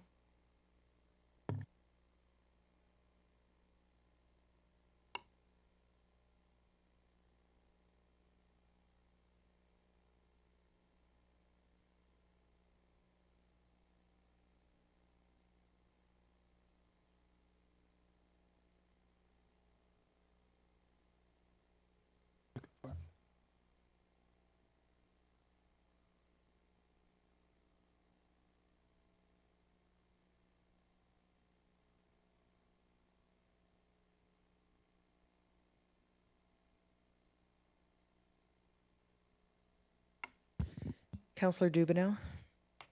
I'd like to move that we, as described by Mr. Brady, the first option, option 1, the lower cost option. Your worship? So just to be clear, the lower cost option, the one that we've just been talking about, which has a bylaw that would be Appendix 5, has 22 components with respect to things that an applicant has to comply with, including the fire safety plan, parking management plan, property management plan, and then a whole bunch of other things. So the parking management plan, as an example, requires 1 parking space per bedroom. Not sure why that would be necessary, but I have a concern about that. And I don't know what the fee will be. I'd be interested to know before we decide this, what the fee is supposed to be, whether it's one size fits all, whether there are some variations depending on the number of bedrooms, whether it has to do with whether it's an owner-occupied residence or a clearly commercial residence which doesn't have an owner living there. I'd be interested to hear what other members of council have to say about that, because there will be costs associated with enforcing this bylaw one way or the other, and we have to figure out how we're going to recover the amount of money that this might cost, which we don't know. Thank you, Your Worship. Is there any member of council that would like to comment? Councillor Noyes? Thank you, Councillor Butler. I'm looking at the option 1, and I'm looking at table 1, where it says PDS option number 1, bylaw enforcement, but no monitoring for license and no inspections. So under there, it does have $28,439 for a bylaw officer. It also has $30,000 for external counsel for litigation. So I would say that I think perhaps that's the one we're looking at. That's still option 1. A little bit more. Okay, we have the education campaign already. I think that's included in that, isn't it? Yes, it is. So I would go for option 1, number 1, which does include a bylaw officer and $30,000 for external litigation. Now, I do think too, and what we had talked about before, is that there should be a penalty if they don't pay for the licensing and things like that, and that is, if they get caught, then they pay twice. I think we've discussed that. So I would suggest that the fee, I'm thinking we should have discussed the fee first, but anyway. Again, if you're paying $500 per license, you're going to have, and we get 100 people doing it, you're going to have $50,000 to cover it. You need 69,000, say 70,000 to cover it. So if you have 200 operators, you get 100,000. So I don't know if we can nail down all these costs, but I would say that if we have more licenses given, then we can then look at adding an additional bylaw officer or adding additional resources as per the income that we're getting from it to provide the services. I don't think we're going to get it right the first time. I think we need to start somewhere, and I think this is a place to start and then review to see how we're doing. I don't know if that answers the mayor's questions, but I would say option 1, $500 or even a sliding scale. Councillor Dubineau? Thank you, Madam Chair. I'm concerned with some of the information that we have right now, or lack thereof, and going back and forth. And I think at this point, now that we're addressing some of these concerns, that it might be wise to postpone this, because we're already at 9:45, and I think at this point we should postpone it. So you'd like to table it into what timeline? The next council and committee meeting in July. July, I don't that have the would exact be- date, but July the 8th, isn't it? thank you very much, Madam Clerk. That is on the floor. Do you have any comments or questions with regards to the timing? Councillor Noyes? Just with respect to the I timing. know. Will this give us the time then to contact the Airbnb people? Mr. Brady, do you believe that we would have time to do that? We can certainly do that. We have contacted them before, and Okay. we have identified that in an earlier report. And the reason that we didn't go down that route was council specifically directed us not to. Okay. So we can bring back something on that. It's good that we can change our minds. Okay, so that is now on the floor.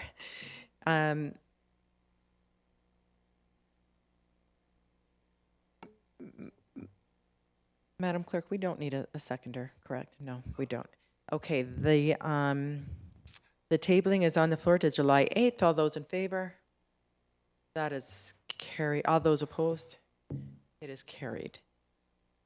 So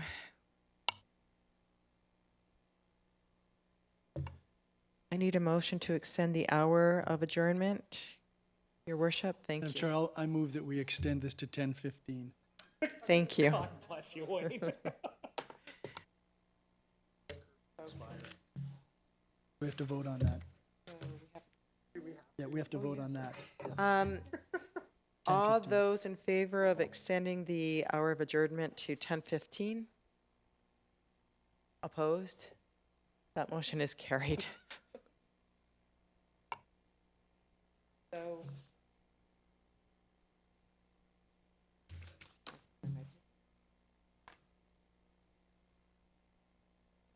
that brings us to new business inquiries. And does anybody have any inquiries?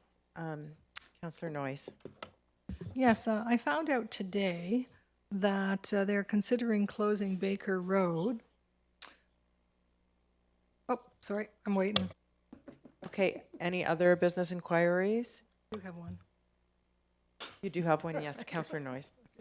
About the internet service and the lack of internet service, that's under planning and development, is that if we can find out, I know I mentioned this to the mayor and I've been looking online and I even saw something about Bell having to make sure that new development has access to, internet services and things like that. But there are areas that are already developed that don't have access to adequate internet service, particularly on the Parkway. I've been getting a lot of calls and concerns. I'm not quite sure what we can do to help those residents out so they have adequate service. Mr. Brady? Internet isn't something that we deal with as a municipality, and I know there are different methods that are coming out and more modernization, but clearly the internet is put in when there is a demand, and fiber optics, I understand, have not been put down the Parkway because the density of development simply isn't sufficient to make it worth their while. If I can I comment. have some information on Yeah. that. I'll defer then to. Yeah, Madam Chair, I know that my assistant provided Councillor Noyes with some background with respect to what's gone on, but it didn't provide much information at all. I saw an email that she sent to you. However, we have, Mr. Davis and other members of staff had discussions with Niagara Broadband and I think it's called SWIFT, looking at ways that we could expand the reach of the internet into the rural areas, high-speed internet. Most recently, last week or the week before, I attended a media conference that Bell Canada held with respect to their extension of high-speed internet into rural areas, one of which is in the southern part of the Parkway area. But I do have a contact, and I'm going to be trying to arrange a meeting with them specifically with respect to expanding fiber optic service in along the Niagara Parkway and possibly along the lakeshore, where there are a number of business people now. How successful will be, I'm not sure, but they seem quite interested. I can say that one of the things that Bell is doing is they're running fiber optics to their communications towers, which allows them then to provide faster internet service over Wi-Fi, so that even if you don't have direct fiber optic, you may be able to tap in. They've got not only a residential package that they're offering, which is quite attractive, but they're offering a very large commercial package as well, which we should be able to get some more information on. And I will once we've been able to provide that or had the meeting and maybe even get Bell to come out to a council meeting and address council with respect to this. Okay, any further inquiries? I have one for Mr. Brady. Mr. Brady, we have discussed this at the planning session in our business committee meeting, and we talked about staffing levels. Are you prepared to bring a report forward? Yes, I am. And do you know when about we'll get that report? I'm hopeful to bring it to you in July. Okay, thank you. That moves us to business status report. Any comments or questions? No? I turn the chair back to you. Planning and Development Services is now closed. Thank you very much, Councillor Butler. You certainly earned your keep tonight. Boy, did I learn a lot. That takes us to Infrastructure Services, and in the absence of both the chair and the vice chair, I will chair this portion of the meeting. There are no presentations or delegations this evening. There are no reports. New business or inquiries. Councillor Noyes, you have a new business item? Yes, thank you, Mayor Redekop. I found out today that because of the new construction that's going up in Douglastown, Black Creek area, they want to close Baker Road completely. Was the first option, and I understand later today that they want to close it during the day but open it after 6 o'clock and on weekends. That's just not acceptable to the residents.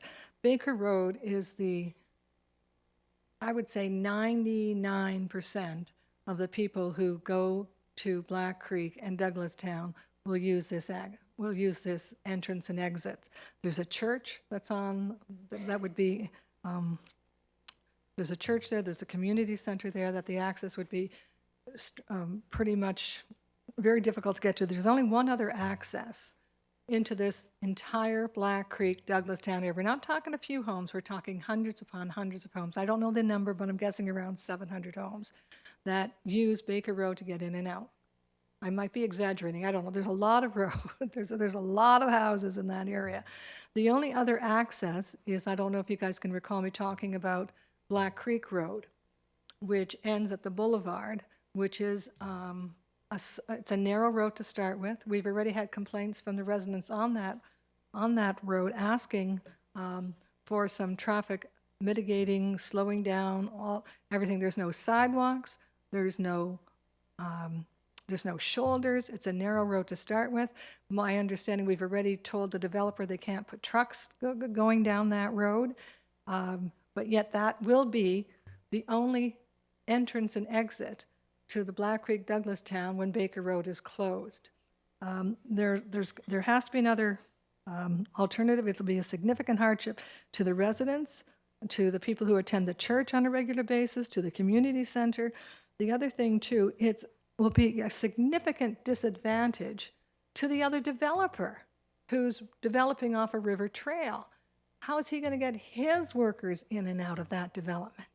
And that is the one development that has been on and off for about, 5, 6, well, probably, I think 8 years now. It's finally starting to move, and now we're going to tell them that good luck with getting your trucks and your workers in and out of that site. There has to be another alternative, and I think if we tell them that they cannot close the road, they will find one. There has to be an alternative. This is not safe. Black Creek Road is not suitable for this amount of traffic or for the type of traffic, particularly if they're thinking they're going to then bring their construction vehicles in. On top of that, Black Creek Road, where you're going to exit and access it, is Niagara Boulevard, and it's right after a bridge. So you're just asking for problems, and there has to be another alternative, and I think council should not allow them to close Baker Road and find another alternative. And this should have been discussed when this development was first discussed. This shouldn't be, oh, by the way, we have to close Baker Road. And gee, I wonder how that's going to go over. This should have been discussed. There should have been a traffic plan. There should have been a work plan ages ago before this, and an alternative found when they were even planning this subdivision. Closing Baker Road should never even have ever been put on the table as an option, considering it is the entrance and exit to all these homes. Thank you. Well, Councillor Noyes, I think we should hear from staff to at least find out a little bit about what's actually happening, because I don't know if any of the councillors are aware. And I have had a dialogue with both Mr. Walsh and Mr. Murata. Mr. Walsh, can you tell us what's happening with respect to Baker Road and why it would be closed at all? Thank you, Mr. Mayor. As a result of the construction of the new subdivision adjacent to Baker Road, there is significant infrastructure to be constructed under Baker Road. It's such that at times, because of the size and the location of the proposed infrastructure, we simply can't get away from not closing the road. The contractor's original traffic plan, their proposal was to close the road for up to 5 weeks. Through discussion with them and looking at alternatives, we've whittled that down to a 3-week closure during the daytime. So as Councillor Noyes correctly states, the detour would be to the northern part of Black Creek Road and then back down Netherby. It's about a 2-minute detour, as opposed to going straight across Baker Road. We have assurances from the contractor that every evening and on the weekends, Baker Road will be open. We'll be working with the community center, which is directly affected because both of its driveways are on Baker Road, that if there's a function happening, there will be local access. So one driveway would be open in that case. With respect to the church, it's not on Baker Road, so it would be affected the same way as the residents in the area. They'd have to go around. So that's where we are as of 5 p.m. this afternoon. How long would this work take if Baker Road wasn't closed entirely? Is that possible? No, it's not. Due to the location of the pipes that are proposed, they do have to close Baker Road. Which is the middle of the road? Correct. For the sewer? Yes. It's a big sewer, it's a deep sewer. It takes a lot of the road, and there's simply not enough room left to maintain at least one lane of traffic. And the entire road is being, or the road from Black Creek Road west to Netherby is being reconstructed entirely? That's correct. Councillor Noyes? I'm sorry, can you repeat that, the last part? What's being reconstructed? Baker Road between Black Creek Road and Netherby is being reconstructed. Thank you. I have more comments on that. As of this, I don't know when I was talking to somebody, as of about noon today, whenever I was talking to staff, the builder, I think it's Beam Construction, wasn't even interested in the opening it at night and keeping it open on weekends, whatever. He wanted it closed 24/7 until it was started and it stopped. There is an alternative. They just have to find it. There's another access that's coming off of Netherby Road. That's part of the that's part of the subdivision. They can look at putting in a temporary road. They can look at doing something besides closing off Baker Road. If we tell them they can't do it, I'm sure there'll be an alternative, and I'm sure that the subdivision will be going forward. I don't know if you guys can appreciate closing off this road will do to the residents and what it will do to the people who will live on that narrow road. There are, again, no shoulders, there's no sidewalk, it's a given road. Trucks aren't even supposed to be on it. And you haven't told the schools, you haven't told the residents then. There's been no forewarning that this is coming down the tracks, no pun intended. And I'm just thinking at this point, we should not allow them to close Baker Road and see what alternative they come up with. And I will be I'm hoping to make a notice of motion or to waive the, I know this is a council and committee, but again, they were thinking of doing this today, by the way.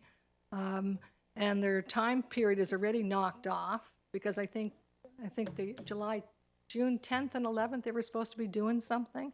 Well, we're past that, and they haven't done that yet. So they can say 3 weeks, they can say 5 weeks. We don't know what it's going to take. Councillor Noyes, you told me 9 weeks. When I spoke to you earlier Well, today, that's what you I told was me it was first going to told. be 9 weeks. That's what I was first told was 9 weeks. Well, I don't know who told you that, and I don't know who gave you the impression as well that municipality has no control over whether we keep the road open or we close the road. So I'm not sure how accurate some of your information is, but if you want to bring forward a motion, I'll let you do that as long as you've got a seconder, and your motion would be what? That we do not. Well, we have to waive the rules. Okay, first can of we all, waive the rules of procedure to allow you to, to bring forth a motion about Baker Road? all right. Okay, so Councillor Butler, you want to declare a conflict with respect to this? Yes, I need to declare a conflict in checking with my staff that we do business with Beam, Contractor? the contractor. Okay. So because this is a council and committee meeting, we ordinarily wouldn't require a seconder, but we're moving to waive the rules.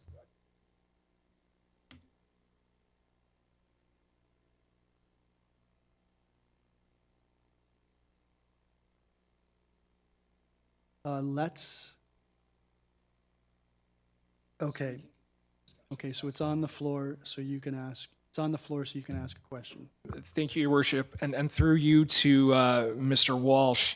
I trust that you've had discussions with Beam regarding the necessity to close this road. I'm guessing there's probably infrastructure that crosses the road, so we have no choice but to completely cut off access. My concern I know when we had similar construction going on in my neighborhood, they gave us notice, I want to say 2 weeks before they were going to close the road and put in traffic controls. We're only one lane and they had to put in a temporary road for us to get around. We were all notified through the neighborhood that that was going to happen because we're cut off and we only have one access road. And I know that Black Creek has two, although one of them is the main road. Has there been any notification to any of the residents in this community that this was going to happen? Mr. Walsh? I don't know if there has been notice provided or not. Ordinarily, wouldn't there be? Ordinarily, there is, yes. How would you be able to ascertain that? The person he'd have to discuss it with would be Jeremy in planning, and Jeremy's not here this evening, but normally notice is given. If I may, Your Worship, I'm wondering if perhaps instead of dealing with this motion, perhaps if we get some clarification on what kind of notices have been given, maybe get some input from the community and other things as well, if we notify them, which would normally be something that would happen. If we have concerns, they could bring it to us at Town Hall so that we could address this. Because I'm in a conundrum here. I completely agree where Councillor Noyes is coming from. That community center in particular, I'm there every week with my kids. That I could see that being some difficulty. But at the same time, if it's 3 weeks, if the residents are made aware, we have some time to plan and deal with it, we might be able to alleviate some of these concerns. And I'm hoping we can maybe find a middle ground here. Perhaps we could have some communication with Beam, put this off until residents have proper notice, and then have the opportunity for them to comment. I'm just wondering if we can maybe find an amicable solution for all parties here. Well, part of the problem, Councillor Dubineau, is I guess we meet next week. We could defer this to next week. Pardon? I don't think that's the direction Councillor Noyes is going. So in terms of, you've mentioned that you've had communication with the community center with respect to access. What about emergencies? What if an emergency were to arise and the other point of access and egress to the subdivisions there is cut off? How would that be managed? So in that event, Mr. Mayor, if Black Creek Road north of, in the northern part, if that access was cut off, say there was a traffic incident or a tree fell over or hydro pole or something, our immediate response would be to get the main access open again, such as they do every night. So they'd fill their hole in with stone immediately, and when the blockage was cleared at the north side, they could get back to work. And just so conceptually, if I might, this construction, this isn't the entire length of the road being dug up all at once. It's done in increments. Is that how I understand it? That's correct. It's a typical construction project. They will move along pipe section by pipe section, along with the hole. Okay, so in terms of the issue of notice, we don't know, and we're not going to know that till at least tomorrow. And Councillor Dubanow and then Councillor Noyes. Yeah, just one other quick question through you to Mr. Walsh. When they say closures during daytime, do they mean 7 a.m. to 7 p.m.? Do they mean 10 a.m. to 4 p.m.? Do they avoid the rush hour period? I think if people were able to get in and out for work easily, it might help some of the concern here. It wouldn't be perfect, but it may help. Because I mean, I understand the concern here, but I mean, what is a daytime closure is what I'm asking. Mr. Walsh, what is your Daytime understanding? closure is typically 7 a.m. to 6 p.m.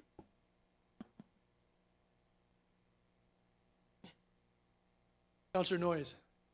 Thank you, the Mayor. I know this is difficult, and I know development comes with some cost for infrastructure. But again, this should have been planned ages.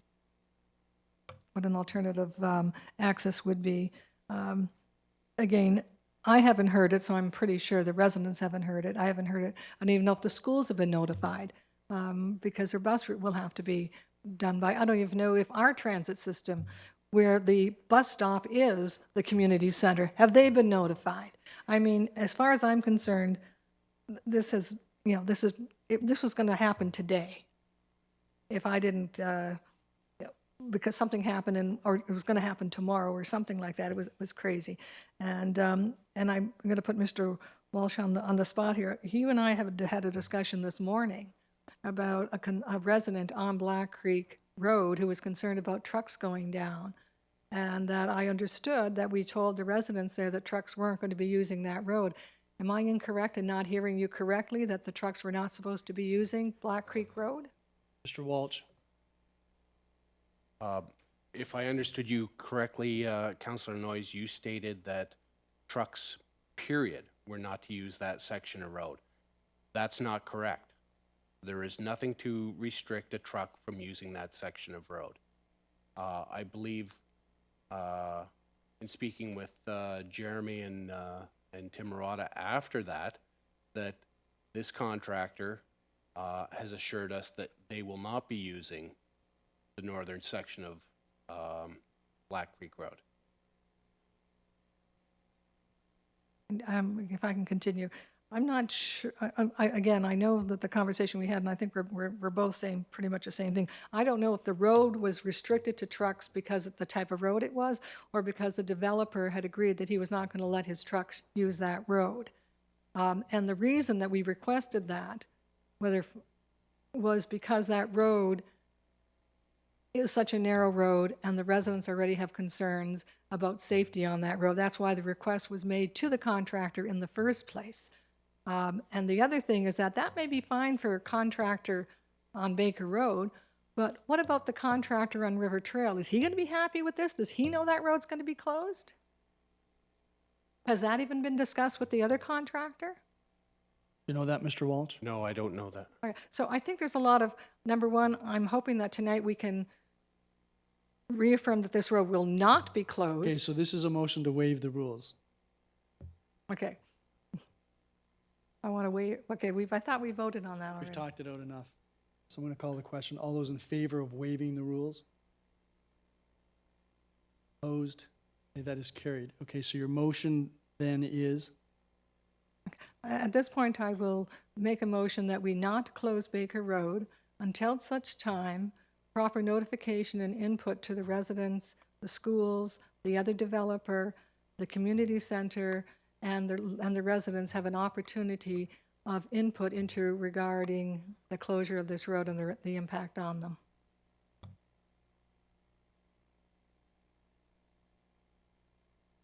And by the way, we're having a meeting on June 27th with the residents about River Trail, the development That's on got River nothing Trail. to do, that has nothing to do with this, Councillor Noyes. Schools, public, and who else? And the impact? No. Just asking you what your motion was.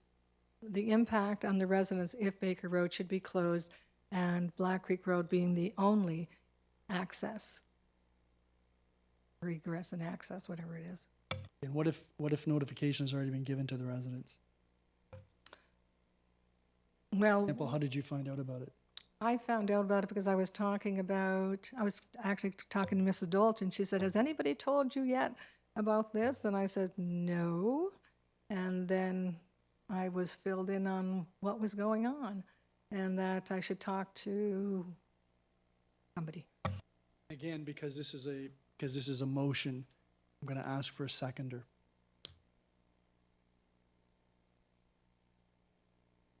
Councillor McDermott? Okay. Any further discussion or debate? Councillor Dubino? I understand Councillor Noy's concern. I think residents do need time to be notified of this. I'm a little concerned with regard to the requirement for input, because if we go down that road, everyone's going to say no, and no at this point we know is not a feasible option. I'm wondering if perhaps we can maybe adjust the timelines to not affect residents, maybe tighten it up a little, even if it takes a little more time. I don't know. I'm not an engineer. I don't pretend to be one. That's why we have experts who do that. I'm just musing about it. I do understand, though, where Councillor Noyes is coming from. And if residents have not been notified of this, that could be a huge problem for a neighborhood in our community. And I'm a little concerned about the wording of this motion. And that's all I have to say. Councillor Noyes, ordinarily, the public would be given notification. They wouldn't be given an opportunity to persuade us that we shouldn't do this. And the reality is, this road is going to have to be closed at some point, or this infrastructure won't be constructed. So I don't know, you're going down a road that could delay this indefinitely, because there will be people that won't support this for sure. There were people that opposed the subdivision. Again, if I can comment on, I understand that at some point Baker Road is going to have to be closed for a significant length of time, up to 3 weeks. What I'm saying is that an alternative route should be found. Now, in that same subdivision, there is another road being planned. There isn't a way that you can find a way to create there's another road off of Netherby Road that's going to be going through the subdivision and hitting Black Creek Road closer to where it enters on Baker Road. There has to be another alternative, or you do half the road at a time and you only close it for 1 week when the center part has to be. And I understand that was also an option, or you make, there's got to be something beside closing Baker Road for 3 weeks. So, Mr. Walsh, we're going to be back here next week. We're going to be back here next week, by which time, if notice hasn't been given to the residents, the school, Fort Erie Transit, they will have been given notification. Can buses get down Black Creek Road? Yes, they can. Do they use Black Creek Road? Fort Erie Transit uses the community center as a turnaround. Off of Netherby Road, Off probably. of Netherby Road, that's the northern limit of that route. For Councillor Noy's information, they were notified that this was occurring. So I'm assuming that notices also went out to the school bus companies, emergency services. I know the contractor's been working with our fire department and other emergency services. So they typically do all of their notifications at once.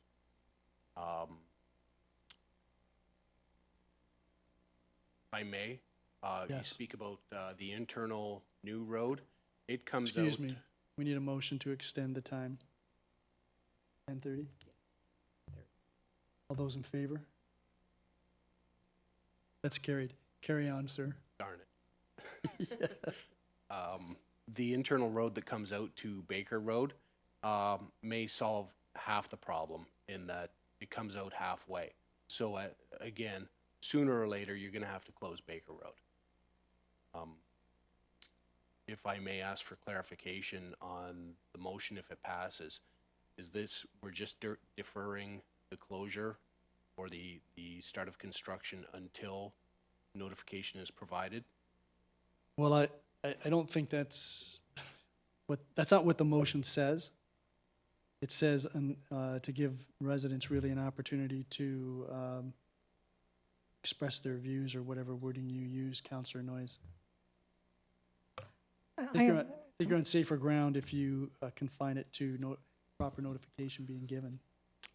If I can get a time, in other words, I don't want it to say, okay, we sent out a blitz on email or whatever on the town website, or we sent everybody a letter and it's starting tomorrow. I think there has to be a time frame for those affected that can make other plans if they need to, particularly the church and the community center. I've been told the community center has been notified. I'm not sure if the Brownies, have you as a parent been notified? Okay. So I don't know when this notification happened, whether it happened yesterday, 2 days ago. As of this morning, when I was talking to staff, they didn't know whether it was going to be closed or not, that there was a request for it to be closed, but they didn't know whether it was actually going forward or not. So as long as the notification is given and there's a time period in there, in other words, you don't notify them on Monday, you do it on Wednesday. Mr. Walsh, what's the normal notification period for this type of thing? What was done as an example, in Ridgeway when Thunder Bay Road was closed? I would have to check with Jeremy on that. For Town of Fort Erie construction projects, it's usually 2 or 3 weeks that we give notification. So this could be delayed 2 to 3 weeks. Well, I know the contractor wants to get going right away. I would suggest if we get notice, if the contractor gets notification, or the developer more properly gets notification out tomorrow, they can blitz the entire neighborhood in one day. We can, I would suggest we can defer construction until next Monday. So there you go, Councillor Noyes. And I can appreciate that we're trying to move this along. The problem with next Monday is that they will have already closed that road before we even have a council meeting, or another opportunity to if there's any inquiries or any concerns about this. Again, when we close a road because there's a bicycle fundraiser, people are given notice. They're not given notice to say, okay, it's going to happen tomorrow. Yeah, we've got that. You've said that, you repeated that. So somebody dropped the ball on this. Beg your pardon? Somebody dropped the ball on this in regards to notification, and I didn't know, and I'm the counselor, and I feel I should have at least been told. We've had 2 public meetings in the last, well, we've had a public meeting about 3 weeks ago, I guess, and it wasn't mentioned then either, and we had probably a good, we had a good 100 people, I think, in that meeting. Maybe I'm exaggerating, maybe it was 70, that we could have forwarded then, and we could have let people know. Somebody dropped the ball on this. So I'm saying let's give it at least, I would say, 10 days so that people have an opportunity, or at least 10 days from the day that they get that registered letter or that letter in their door. And if they put it in the mailbox, they probably won't get it anyway. But we need some time to really think this thing through. And not just from the developer's point of view, but from the residents. Again, this is all of Black Creek, all of Douglastown. We're not talking about 30 people here or 30 houses. We're talking about hundreds and hundreds of people that are going to be disadvantaged because of this. All right, so let's refresh our memory then on what your motion is, if you wouldn't mind.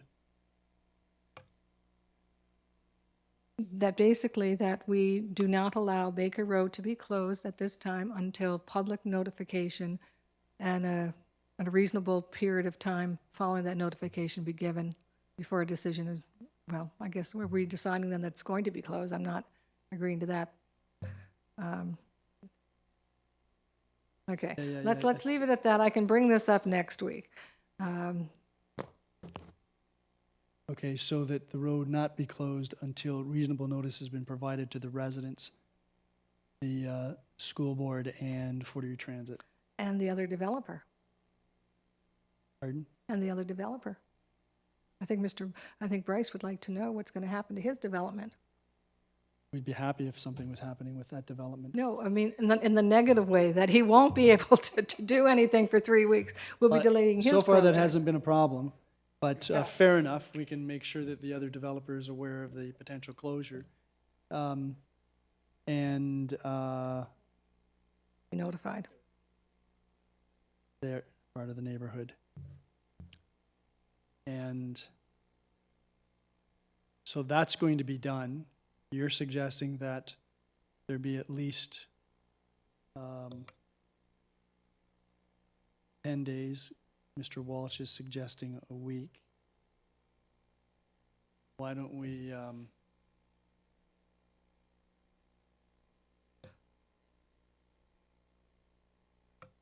Again, considering this is Monday, a week from today would be Tuesday, because you're not counting today. okay. But again, we don't know when the notifications are going out. I would say at least a week. So you're going to know that next week when we come back for council. So if notification goes out tomorrow, you're going to know that next week. If it goes out Thursday, you'll know that next Monday when we're here. And then you can raise the issue if you've still got problems with respect to this. But the reality is that at some point, this road has to be closed. Or an alternative has to be found. Well, that'll be up to council, I guess. So you've got your motion on the floor. I'm going to call the question. All those in favor? Opposed? That is carried. Okay, any other inquiries or new business?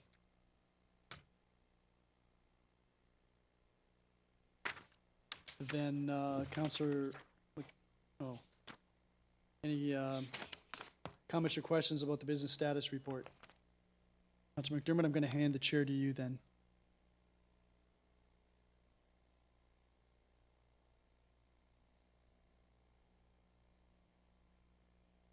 I'm handing the chair to you for corporate services.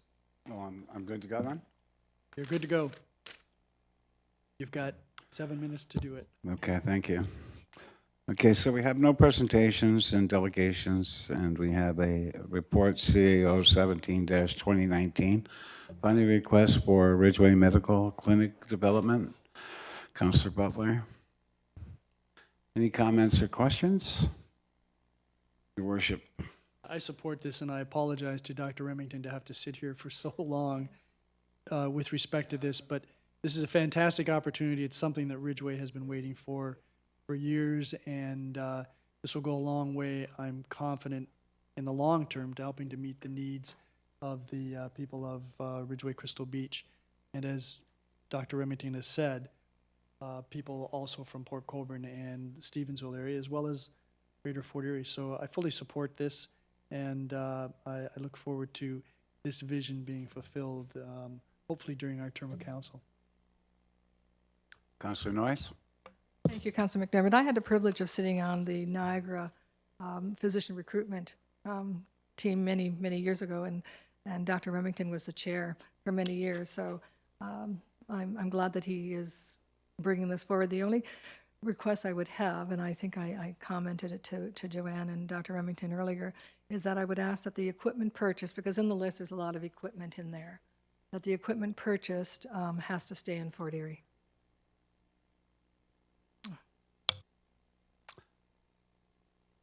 Any more?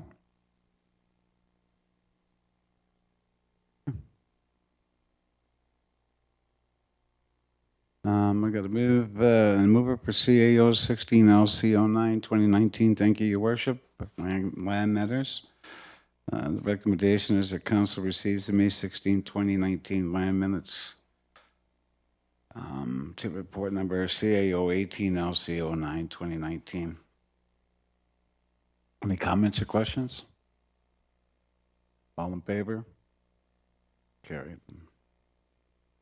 Is there anything under new business inquiries? Seeing none, is there anything under the business status report?